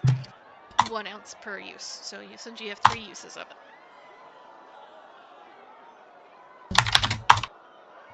So Okay. if you're rolling, It's going to Ori, probably.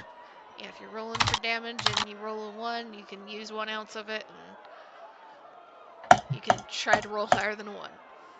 Is it something like after we roll, we see the 1 we can sprinkle? Yes. Okay, cool. can be used after roll. It's like finishing salt. On the To be spell. honest, if you know that you're rolling something that has a lot of dice involved, just Mm-hmm. go ahead and use it. There's at least one in there that you can reroll. Mm-hmm. And then, are you gonna try and flay the nightmare in front of an entire crowd? Does it disappear? Nah, the nightmare's still there. Holy shit, we got a magic horse.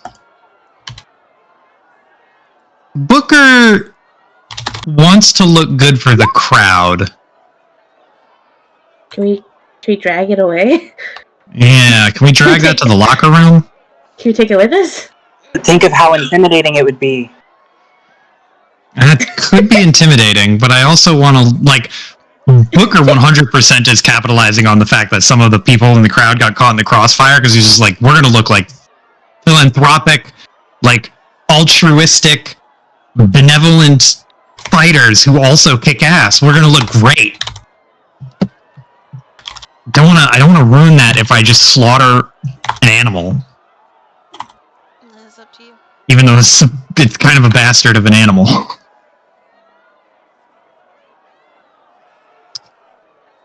Well, in our little locker room area, is there a good enough amount of space to do the dirty work of... Is there a drain in the floor? Yeah. I mean, you guys could theoretically butcher something in the shower area. Oh. This is some, like, college level shit. Bro. College level shit? Like some weird college level solution of, like, trying to figure some shit out. Just like, fuck it, just use the shower, I guess. I have questions about your college experience, my friend. It's fine. Koya, can you drag this horse? Koya is like, I imagine, still bleeding out a bit. Sure, Captain. Good work, lad.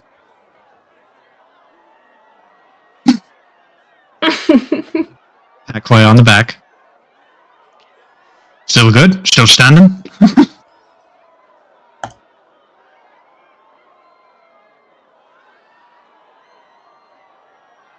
Charlie. Hello. Hello. Hi. Sorry. What was that? Booker pats Koya on the shoulder and asked, "Are you still good? Still standing?" Yeah. It's Good. closed. Saw you take a couple of rough licks there. Didn't want to go without you. And you having me around. You saying you need me? Oh. Saying you're a valuable asset to the team. Don't get sentimental.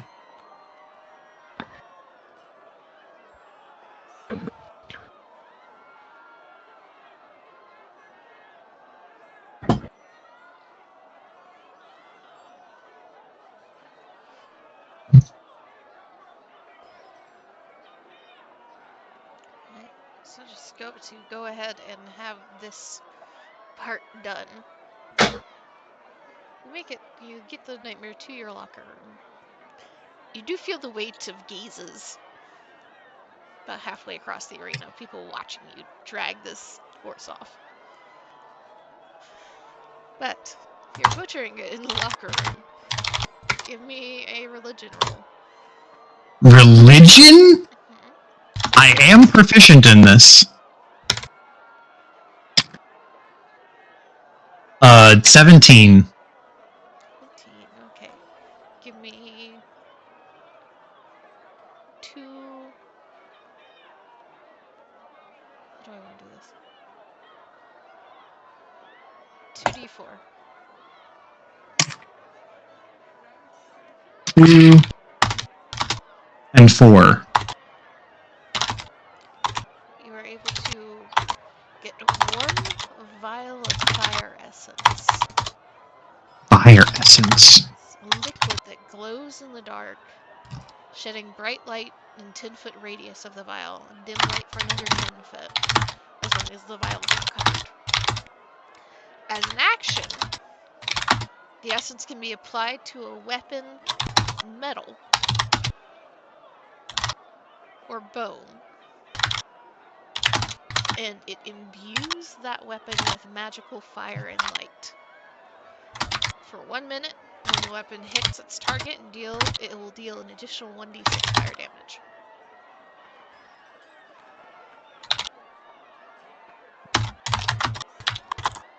And then you get 2 vials of nightmare fuel. Okay. That's a fucking sick ass name. Just nightmare fuel, I guess. It's poison. Ooh. When consumed, you begin to feel strangely, and when you fall asleep, you have terrible nightmares. You gain no benefit from rest, and your hit point maximum is reduced by 1d10. Permanently. This effect reduces your hit point maximum to 0, you die. Reduced by how much? 1d10. Damn. The effect can only be removed by using Protection from Good and Evil or Lesser Restoration.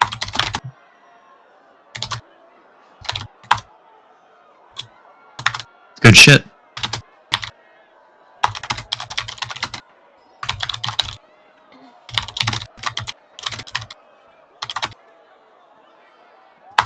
So how long does that last? How long does what last? The effect. Permanent, right? It's permanent unless you get hit by Lesser Restoration or Protection from Good and Evil.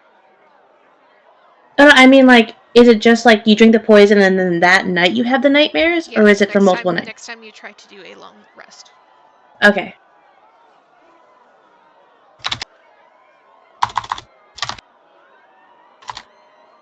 To do a long rest, So that means you don't recover HP, and your maximum HP decreases by 1d10 permanent.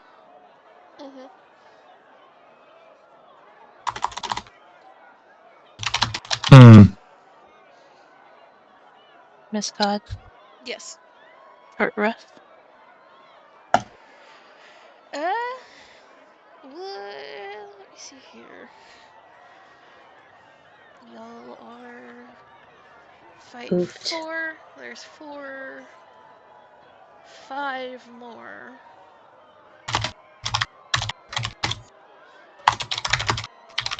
So, yes, you guys will have a short rest plus.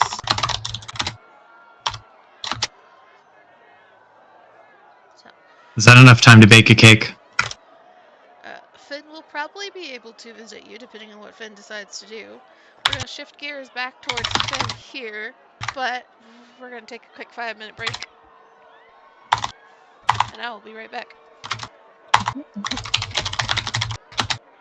Finn, I need you to bake a cake.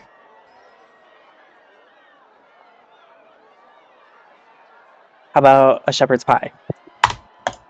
I'm totally fine with a shepherd's pie. Just put the poison in it. What? Wait, what? You had to see this coming. I didn't. So, Sir. here's the plan. Sir. Make something delicious, shove some poison into it, give it to one of our competitors. Bada Okay. boom. I thought you meant to get the party more hit points, bake a cake. No. Okay, I thought you were gonna say give it to Vocath, and I was about to say that's a bad idea. No. Booker knows that we can't deal with Vocath. Vocath is too strong. Okay. No, we're gonna give it to a competitor so that we can win a fight. Easier. Just leave the cake out. Yeah, we'll leave a little note. Roll it into their little locker room area. Leave a little note that says for the winners of round whatever. Good job. Please only take 1 slice, smiley face. That's so tricky. Take only 1 slice, smiley face, honor system.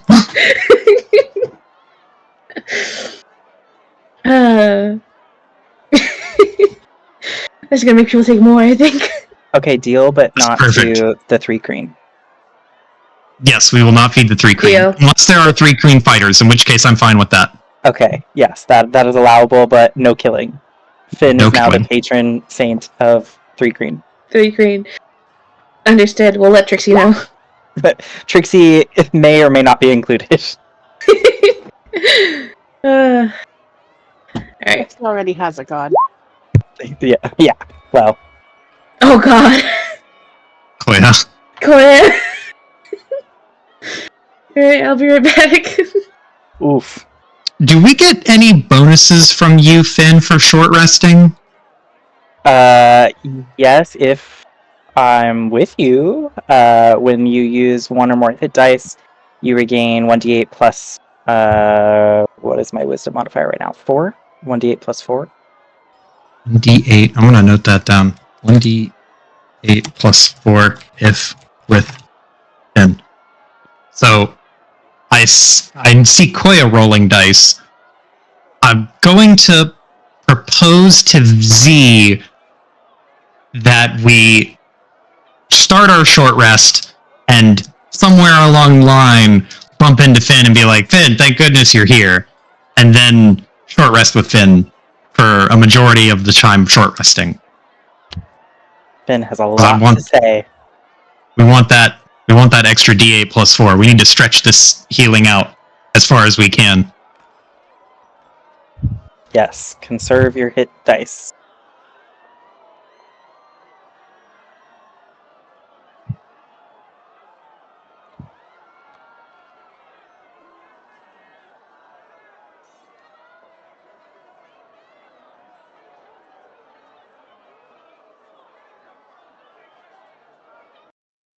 And how many treats do you still have? Did anyone use any? I don't remember using one. I was just about to ask about that because I don't think any of us used them. Okay. Like, should we use those now or save those for the actual fight? I mean, I would save them for the fight. Because they're like potions, essentially, right? They're a bonus action. Yeah, it's 2d6 plus 4 as a bonus action. Damn. That's crazy. I think we each had one, and then there was like one left over or something. There should have been a total of 7.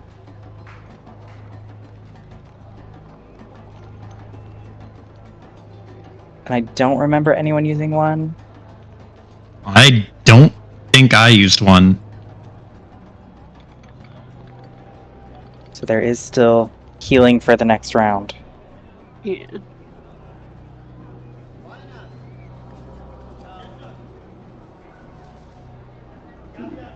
Eight.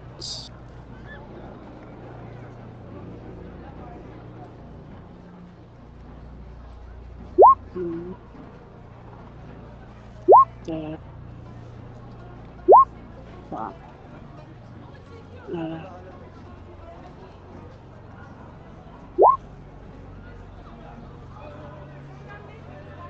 Make sure you're adding your con. Yeah, I know.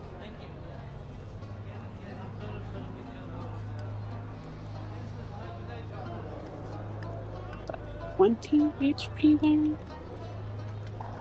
It's still kind of low. You could use your We'll be 3 bringing now. Another 1d8 plus 4, hopefully. Mm-hmm.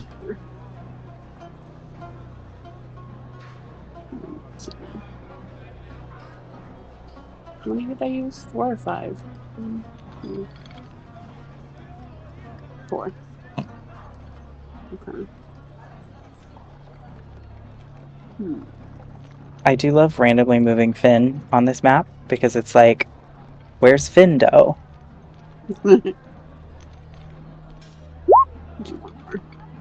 Hey. Wait, where is Findo?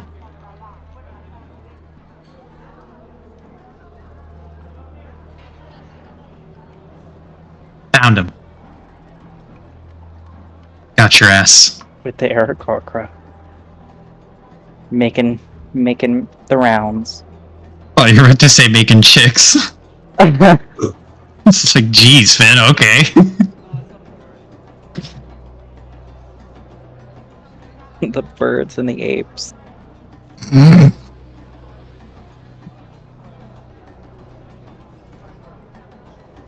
I'm gonna go grab a drink. A burb.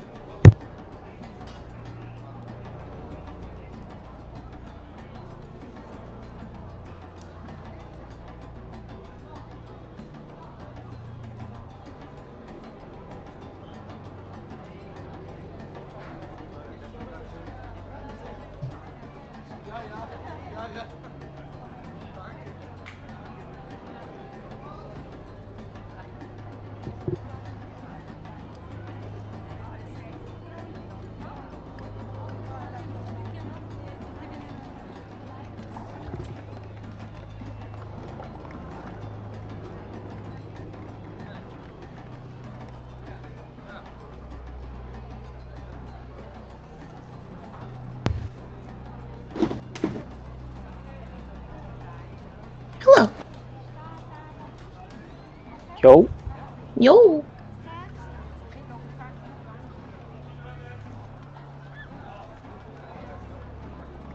Alright.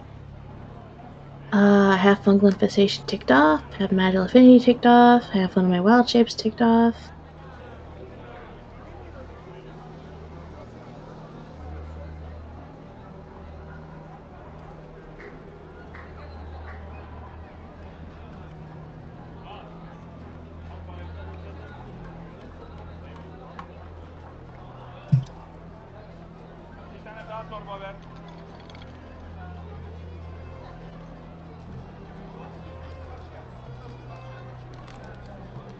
Yes, short rest.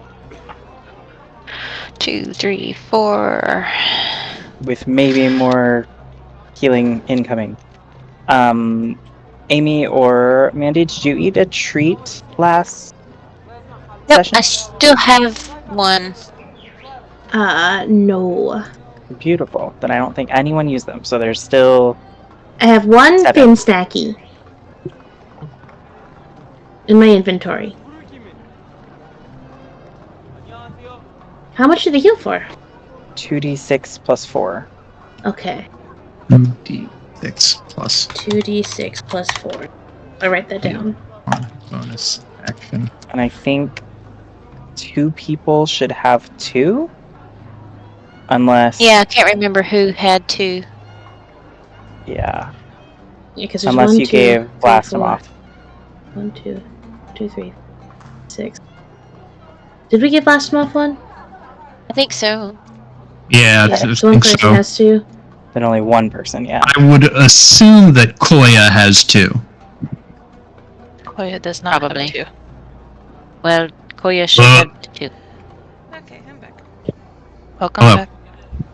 Koya Yeah. has 2 now. Koya has 2 stackies. Can Finn join the party for their short rest and impart upon them all the knowledge that he has learned up until this point? Well, there was a little bit left that we had to do before we catch Finn back up with the current timeline. Okay. Because you said that you're trying to get Finn to hang around and see why these Surins were so attached to the shops, correct? Yes. Okay. So, here. Swapping over. Bless you. Yes. Thank you.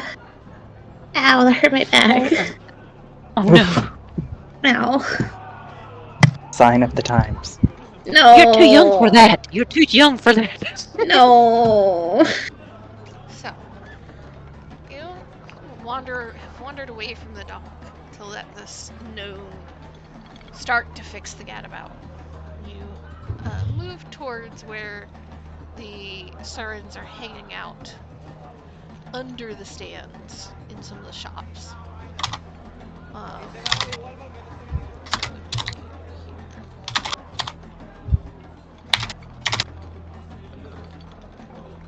And are you just like chilling in the shop? Are you pretending to shop? Are you like clearly watching them? What are we doing? definitely pretending to shop. Finn would have tried to go either where there was like a large quantity of them, or like where maybe they're getting a little like loud or like um, dysregulated in some way. And then he would, peer over the wares, taking his hand like and putting it over certain things and like kind of like trying to keep an eye on the Surins and his peripherals. So, you are kind of watching them. Roll me first perception. And then is this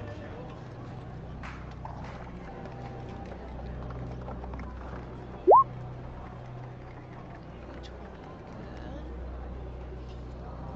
Because you don't speak their language.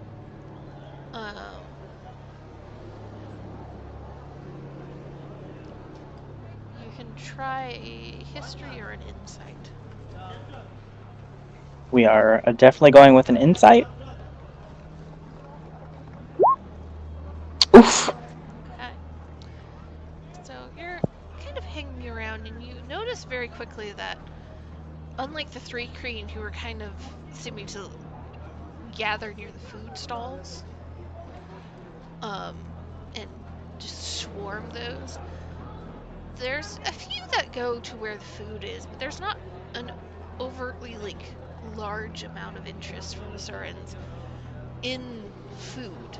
They only seem to be really interested in items. And as you're kind of watching and picking up things and, seeing which items the Surins seem to try to snatch out from in front of you,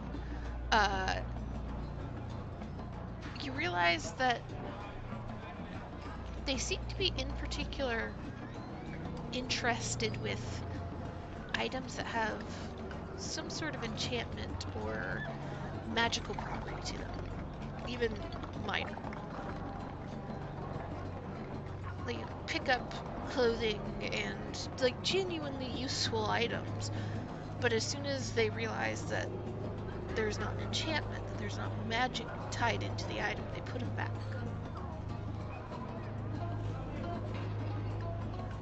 And additionally, because you have a 20 on that insight, let me double check this. The only items that are not magical that they seem to spend an overly long time looking at are items of art. Paintings and statues and figurines. They linger on.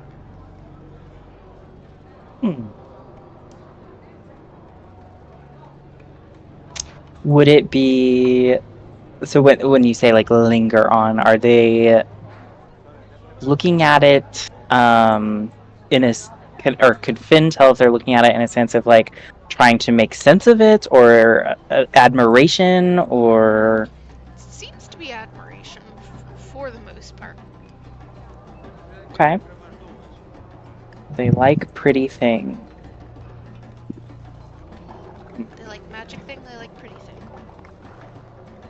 Is so at whatever merchant Finn and many of them are at right now, is there one item that Finn can ascertain as being both pretty and enchanted? Roll me an arcana. Oh shit.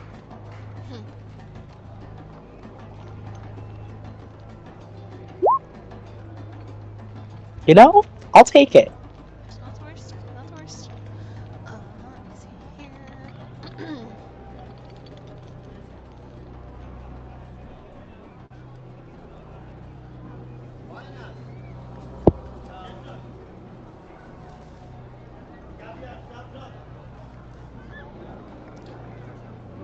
You do see that one of the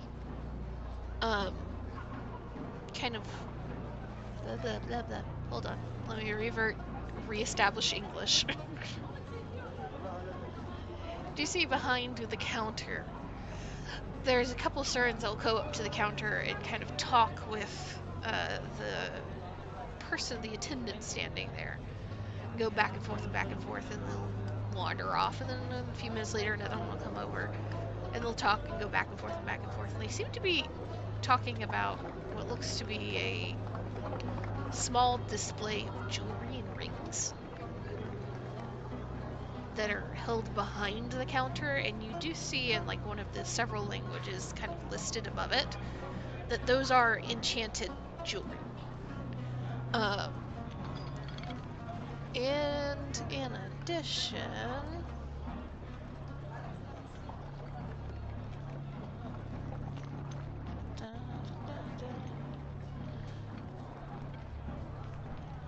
there's another statuette kind of figurine, about a foot tall, that is also behind the counter, that you're pretty sure has magic in it from what the sign is implying. Doesn't say magic statue, but it's kind of set up in such a way that you think there might be some sort of enchantment to it. You just can't put your finger on it. Finn will go up to the stall, to the vendor, and in a like somewhat loud, boastful way, trying to draw attention, ask about the rings. The vendor is a very slim, kind of wispy-looking Githyanki woman who looks down at you as you come closer. You can see her kind of like size you up. And you've not met a whole lot of Githyanki, but Githyanki are not always the friendliest. Mm-hmm. But she seems to keep her disdain to just a mildly displeased expression as she looks you over and then looks towards the rings. Well, we have several newly acquired enchanted rings and one enchanted necklace if you'd like to take a look. All cost quite a bit of gold, however.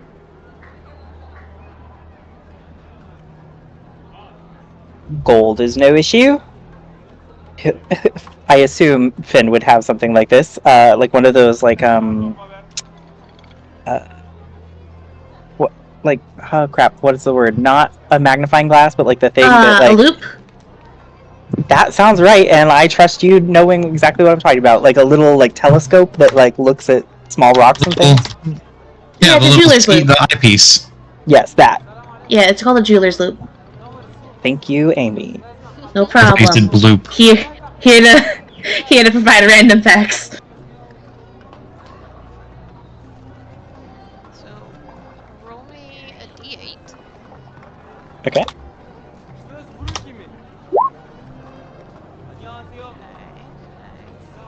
So she brings over this display case and puts it down in front of you. And you see her kind of press a button, and there's a stool that pops out of the counter so that you can get up a little bit higher to see properly. And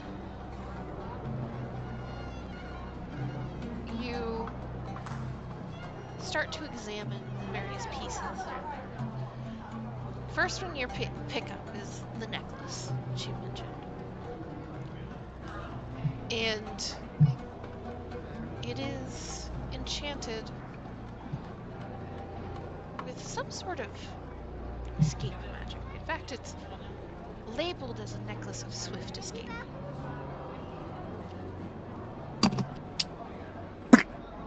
While wearing the necklace, if you are critically hit with an attack, as a reaction after taking the damage, you can teleport 10 feet away in any direction.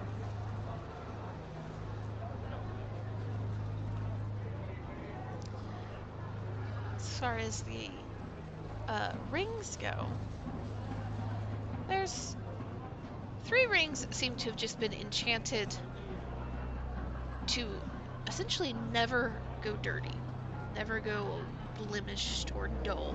They always are going to be clean and shining and radiant. One is just a very simple carved silver ring. One has a diamond sitting in it, and one has an emerald sitting in it. The other 3 are enchanted with stronger magic that actually seems to do things. The first one is a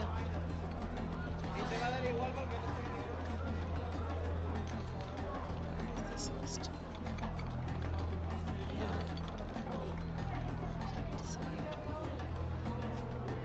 Ah, yes. You see, a reoccurring item. You guys have encountered it once before. I believe Button encountered it.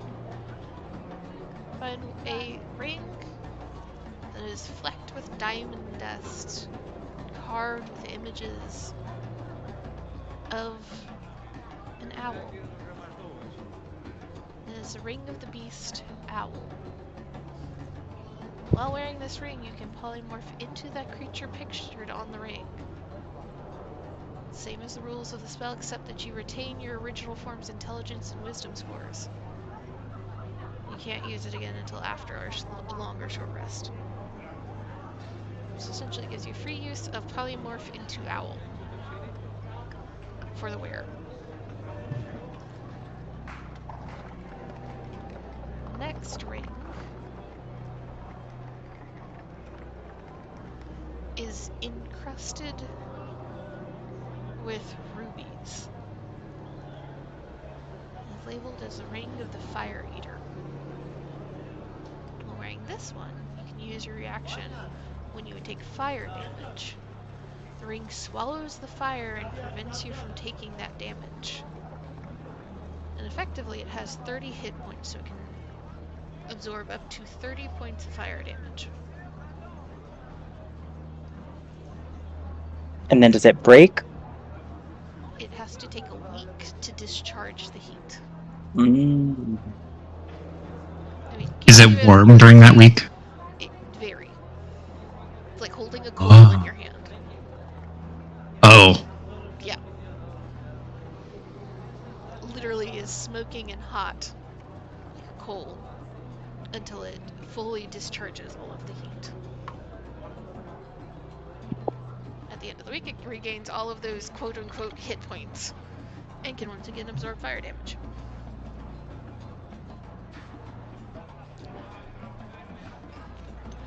And the last one is a silver band with 3 dark onyx pieces. And as you pick it up, it is freezing to the touch. And there is no description set out beside it, simply a name. Ring of Fear.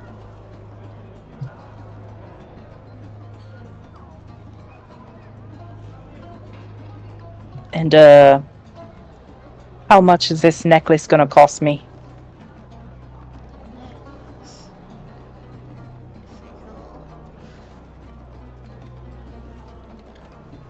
a look.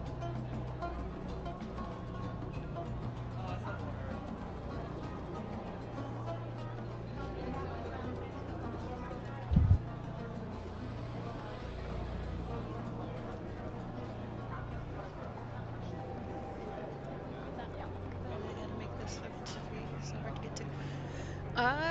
She looks at the necklace and kind of tilts her head. And as she picks it up, you can see her like trace a finger over the top of one of the stones hanging off of it. examine it. Well, it's not the best things that we've gotten in. So, 35.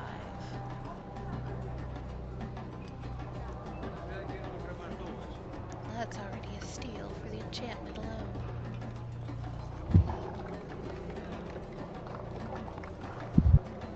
So can Finn ascertain, is she saying 35 gold pieces? 3,500 Yes. gold pieces? Okay, just 35 gold. Um,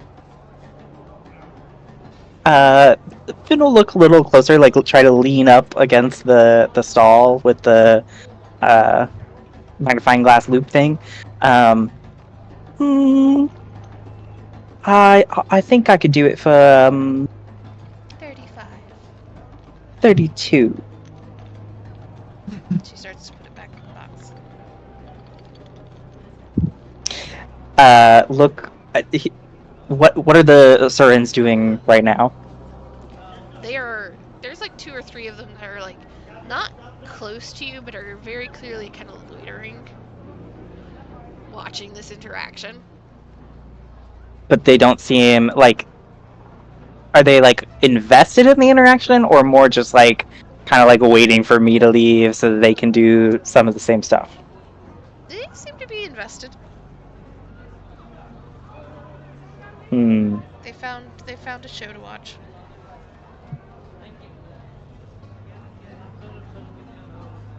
All right. As she's putting it out, Finn will start rummaging and pull out 35 gold.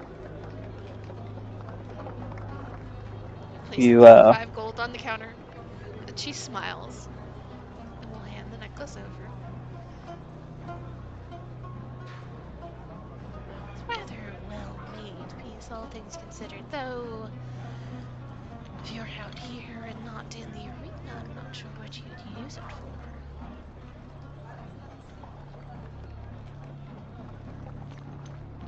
that's for me to know and you not to find out. Uh, he'll turn, Snort. stow the necklace away, and walk almost as if you were gonna walk straight up to the Surins, but like, I don't know, like a foot away, maybe 2 feet away, like turn, and kind of just gauge where they're at. The ones that were loitering. There's one of them has kind of like watched you walk by and is still kind of watching you, and you can see that there's a hushed conversation going back and forth. They don't seem angry or aggressive. They're curious. Mm-hmm. Finn is also curious.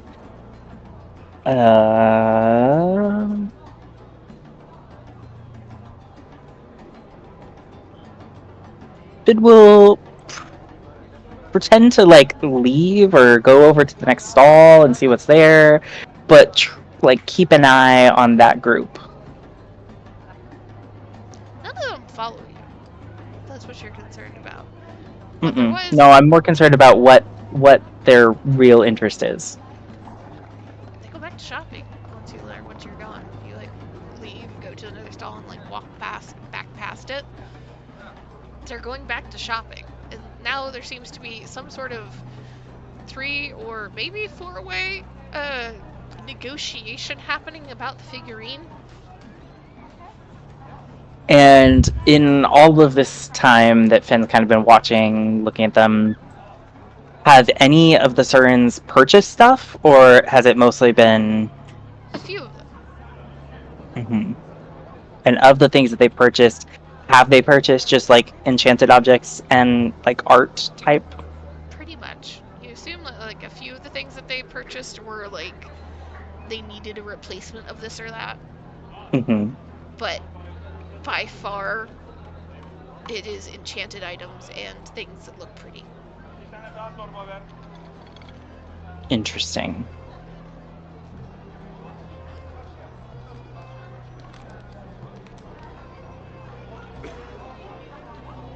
Hmm.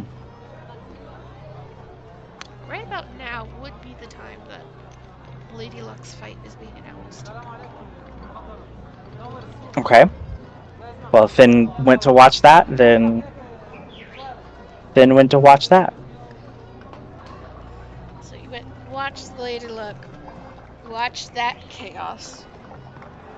We're lucky enough not to be right in the stands right when essentially a small bomb went off. And then you see your new captain, question mark, and Koya dragging the nightmare out of the arena before you leave.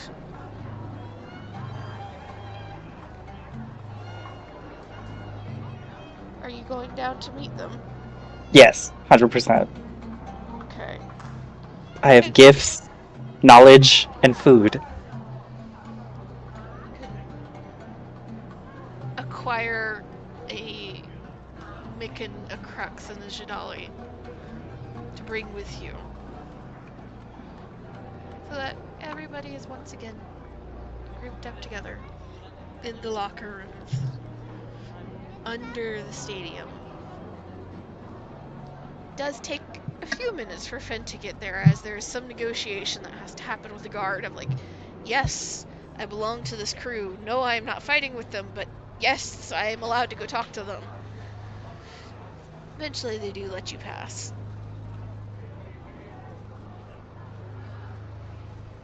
What's going on in the locker room? What are we talking about? What are we doing?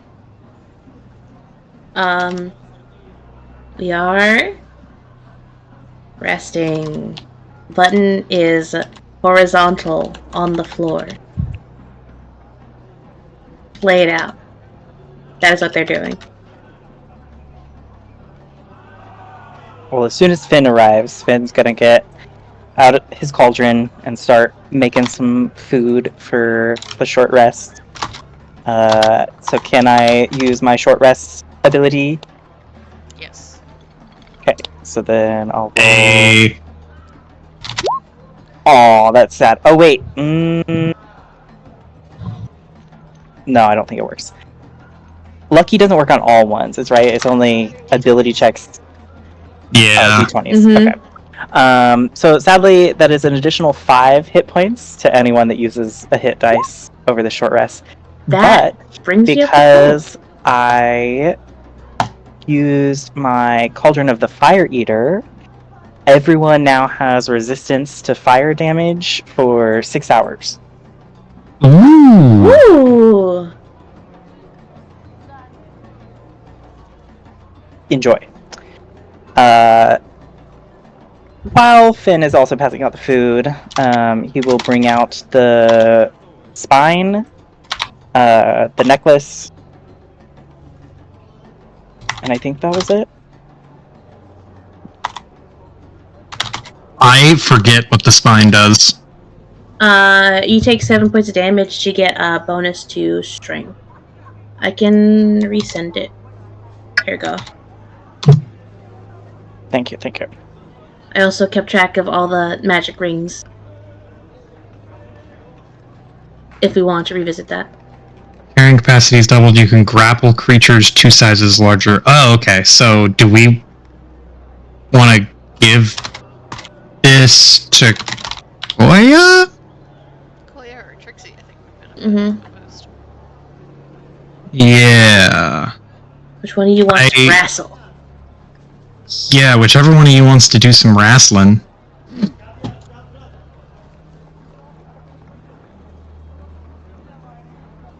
I am nominating Trixie. I'm reading.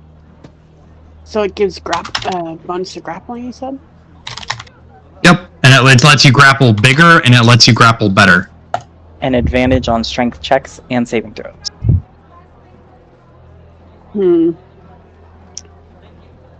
That would be nice. And part of the effect would still work. But the thing with the Astral Monk is that I don't use strength. Oh. Yep. Yeah. It still, Koya! it still lets you get things that are larger. Yeah. That And would still be advantage on strength checks and saving throws. Strength saving throws would probably be useful. but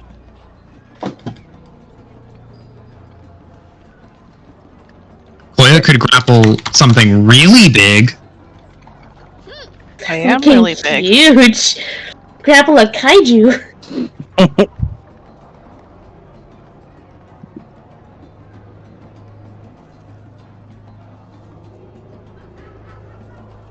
I don't mind taking it, but like I just mean- as a record. It's not going to hurt Finn's feelings if no one uses it, but someone should take it just in case. Mm-hmm. Especially since Finn's extra healing kind of negates most of the damage that you take. Mm-hmm.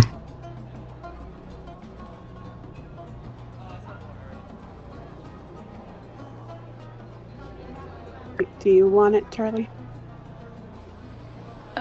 Trixie can use it, and if you find that you're not using it as much, then we can do tradesies.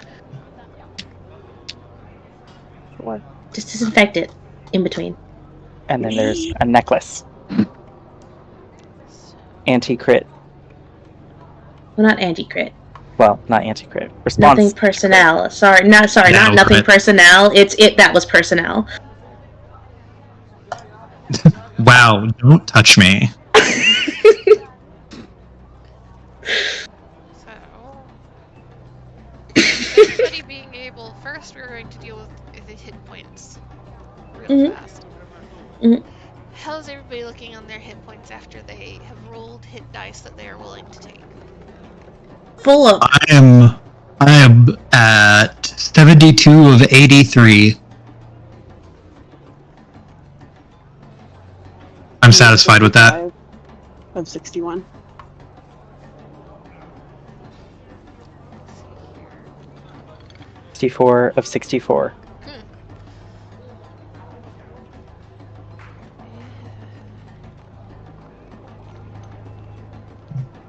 So, what did you say Trixie was at? 55 out of 61. Koya. I've used a lot of hit die.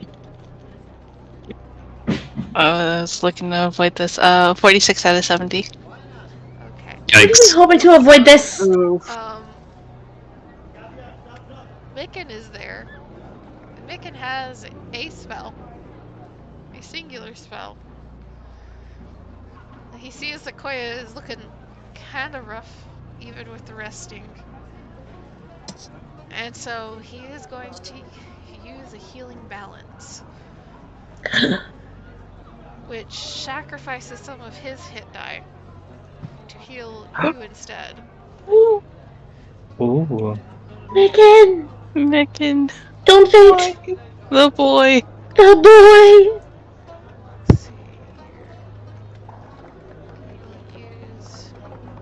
It's not going to be a whole hell of a lot because it is d6s with a wizard, unfortunately. I was about to ask, like, do they use his puny little hit die? Yes. Let's use Koya's Only- con mod. It's the only healing spell that he has access to. Let's see. For each hit dice went this way, you roll that die, target regains hit points equal to twice that number, plus your spell casting mod. Spell Oh. has no effect on undead or constructs. So, Damn. Button's out of luck. If it ever comes down to it.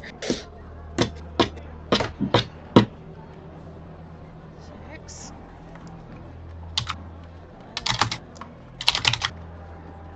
16 times 2. Math people. Wait, what is it? 32. 16 times 2 is 32? 32 plus his spell casting mod plus another 12. 44. There you go. Thank you, Micken.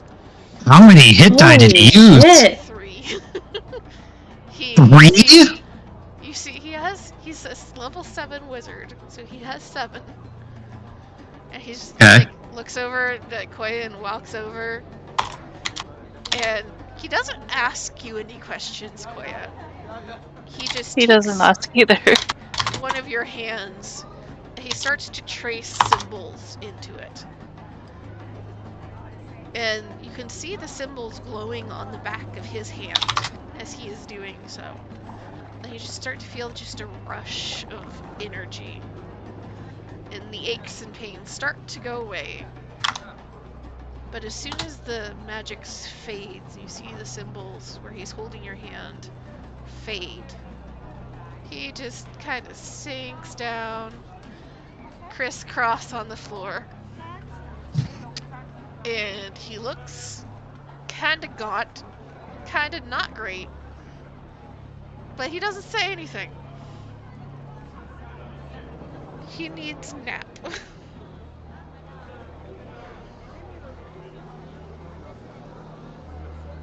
I appreciate your help, Micken. Just thumb up.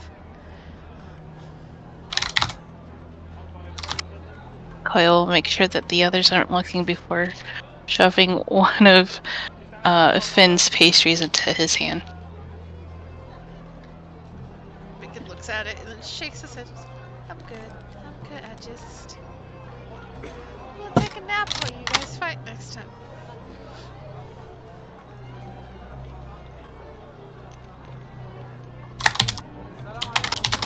That means that he has effectively used 3 of his hit dice for the day. So, mark this.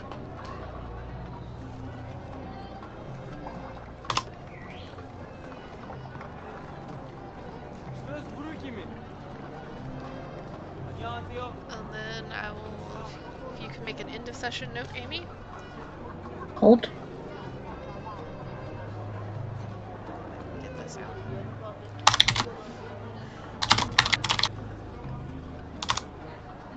Okay.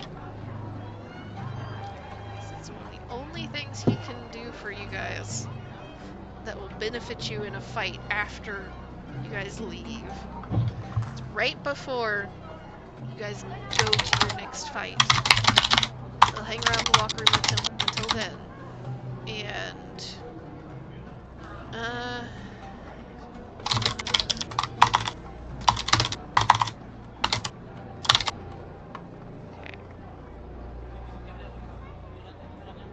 Trixie, Booker, Koya, roll me just straight d20s. Highest one of you gets the spell.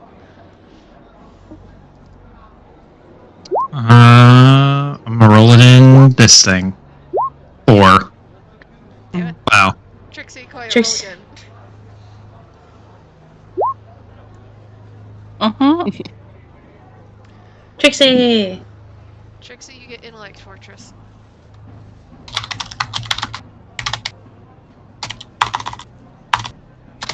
Let's go! This one's fucking canon. Does he have access to this? To like devour blood. So essentially you have resistance to psychic damage and advantage on int, wisdom, and charisma saves. Cool. So that'll be going into your next fight. Also, Charlie, in case you didn't do it, take off the debuffs from the last fight. So I just remembered to do it. Thank you. That is the mechanical bookkeeping done. Is there any trade of information you guys want to get through tonight, or do you want to hold off on that? Oh, you know what would probably be good, if you don't mind me retroactively doing this.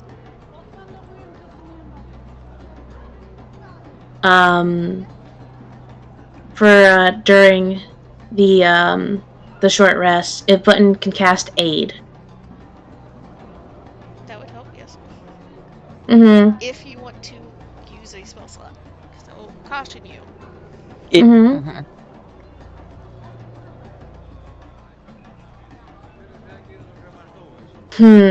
How is everyone looking now? If you don't want to cast aid, Mm-hmm. I might be able to give everyone 4. Well, not everyone. I can give 4 out of 5 of you 4 temporary hit points. Okay, that's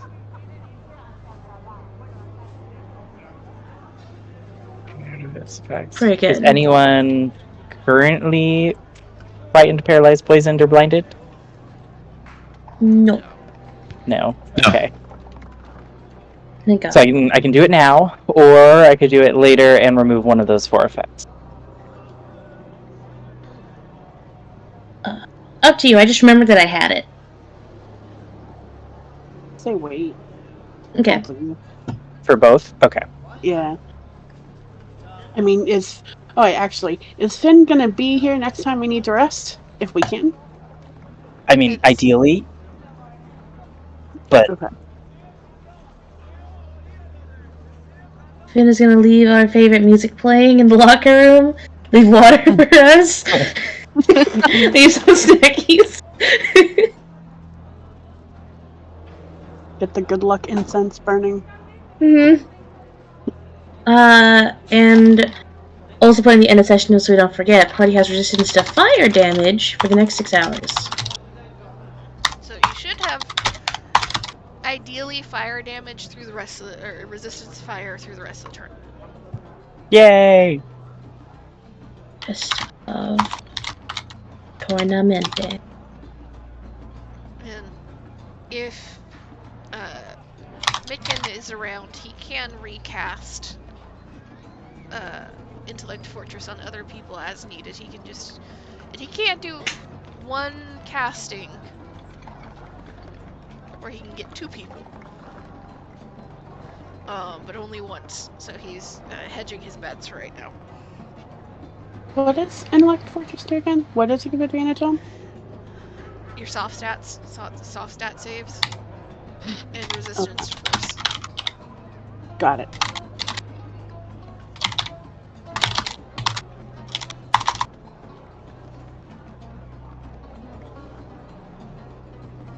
Let's fucking go. Alright, so who's got the cybernetic spine applied?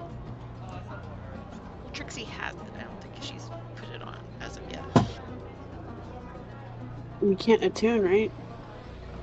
Because we don't have the time. I mean, it's a stab on, right? A stab. Oh, it does Huh. require attunement. Unless we do it during the short rest? I mean, you can start attuning. Can't you attune during a short rest? I thought it was a long rest. That was a long rest. It's a short rest.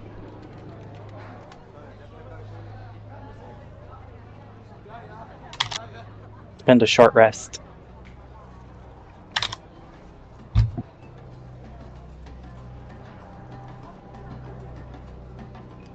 Yeah, it's short rest. Huh. I mean, I guess I'll attune to it then. You will take damage. When I activate it. Right? As an action, while it's a fixed spine, magically activate for an hour. Yeah, when it's activated, you take. Oh. Because it's a matter of in the moment, do you feel like the damage that you're going to take in addition is going to be counteracted by the benefit of being able to grapple and such? Okay. I also didn't realize it was activation. Neat. Oh, when you activate it, you get it for an hour. Okay. I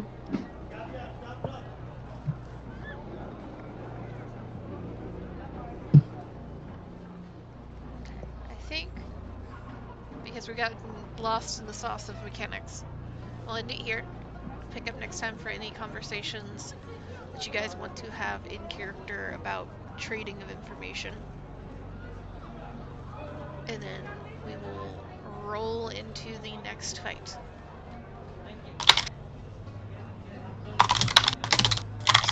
Yay, fun game! Yay! And so I will need Cody, you to consider whether or not you want to spend the entirety of the short rest and all of the other fights with the group, or if Finn's gonna fuck off and go do some other shit. And all that good stuff. And Do I have to I'm decide gonna give you all or nothing? to tell. What'd you say, Cody? Do I have to decide all or do I have to decide to spend all the short rests, or like Could it be? You can either you can split it up a little bit, so you can be like, I'm gonna stay until they have gotten through their actual short rest time period, because you guys have a little bit more than an hour. And you can leave early. You'll still miss some fights. Mm-hmm. Or you can choose to spend the entirety of it there. I just need you to sit and consider on that what you want to do. Okay. Thank you all for playing. Yeah, thank you for running. Thank you for Thank running. you for running. Thank you for running. Thank you, We got our Matthew. hands. We got our hands.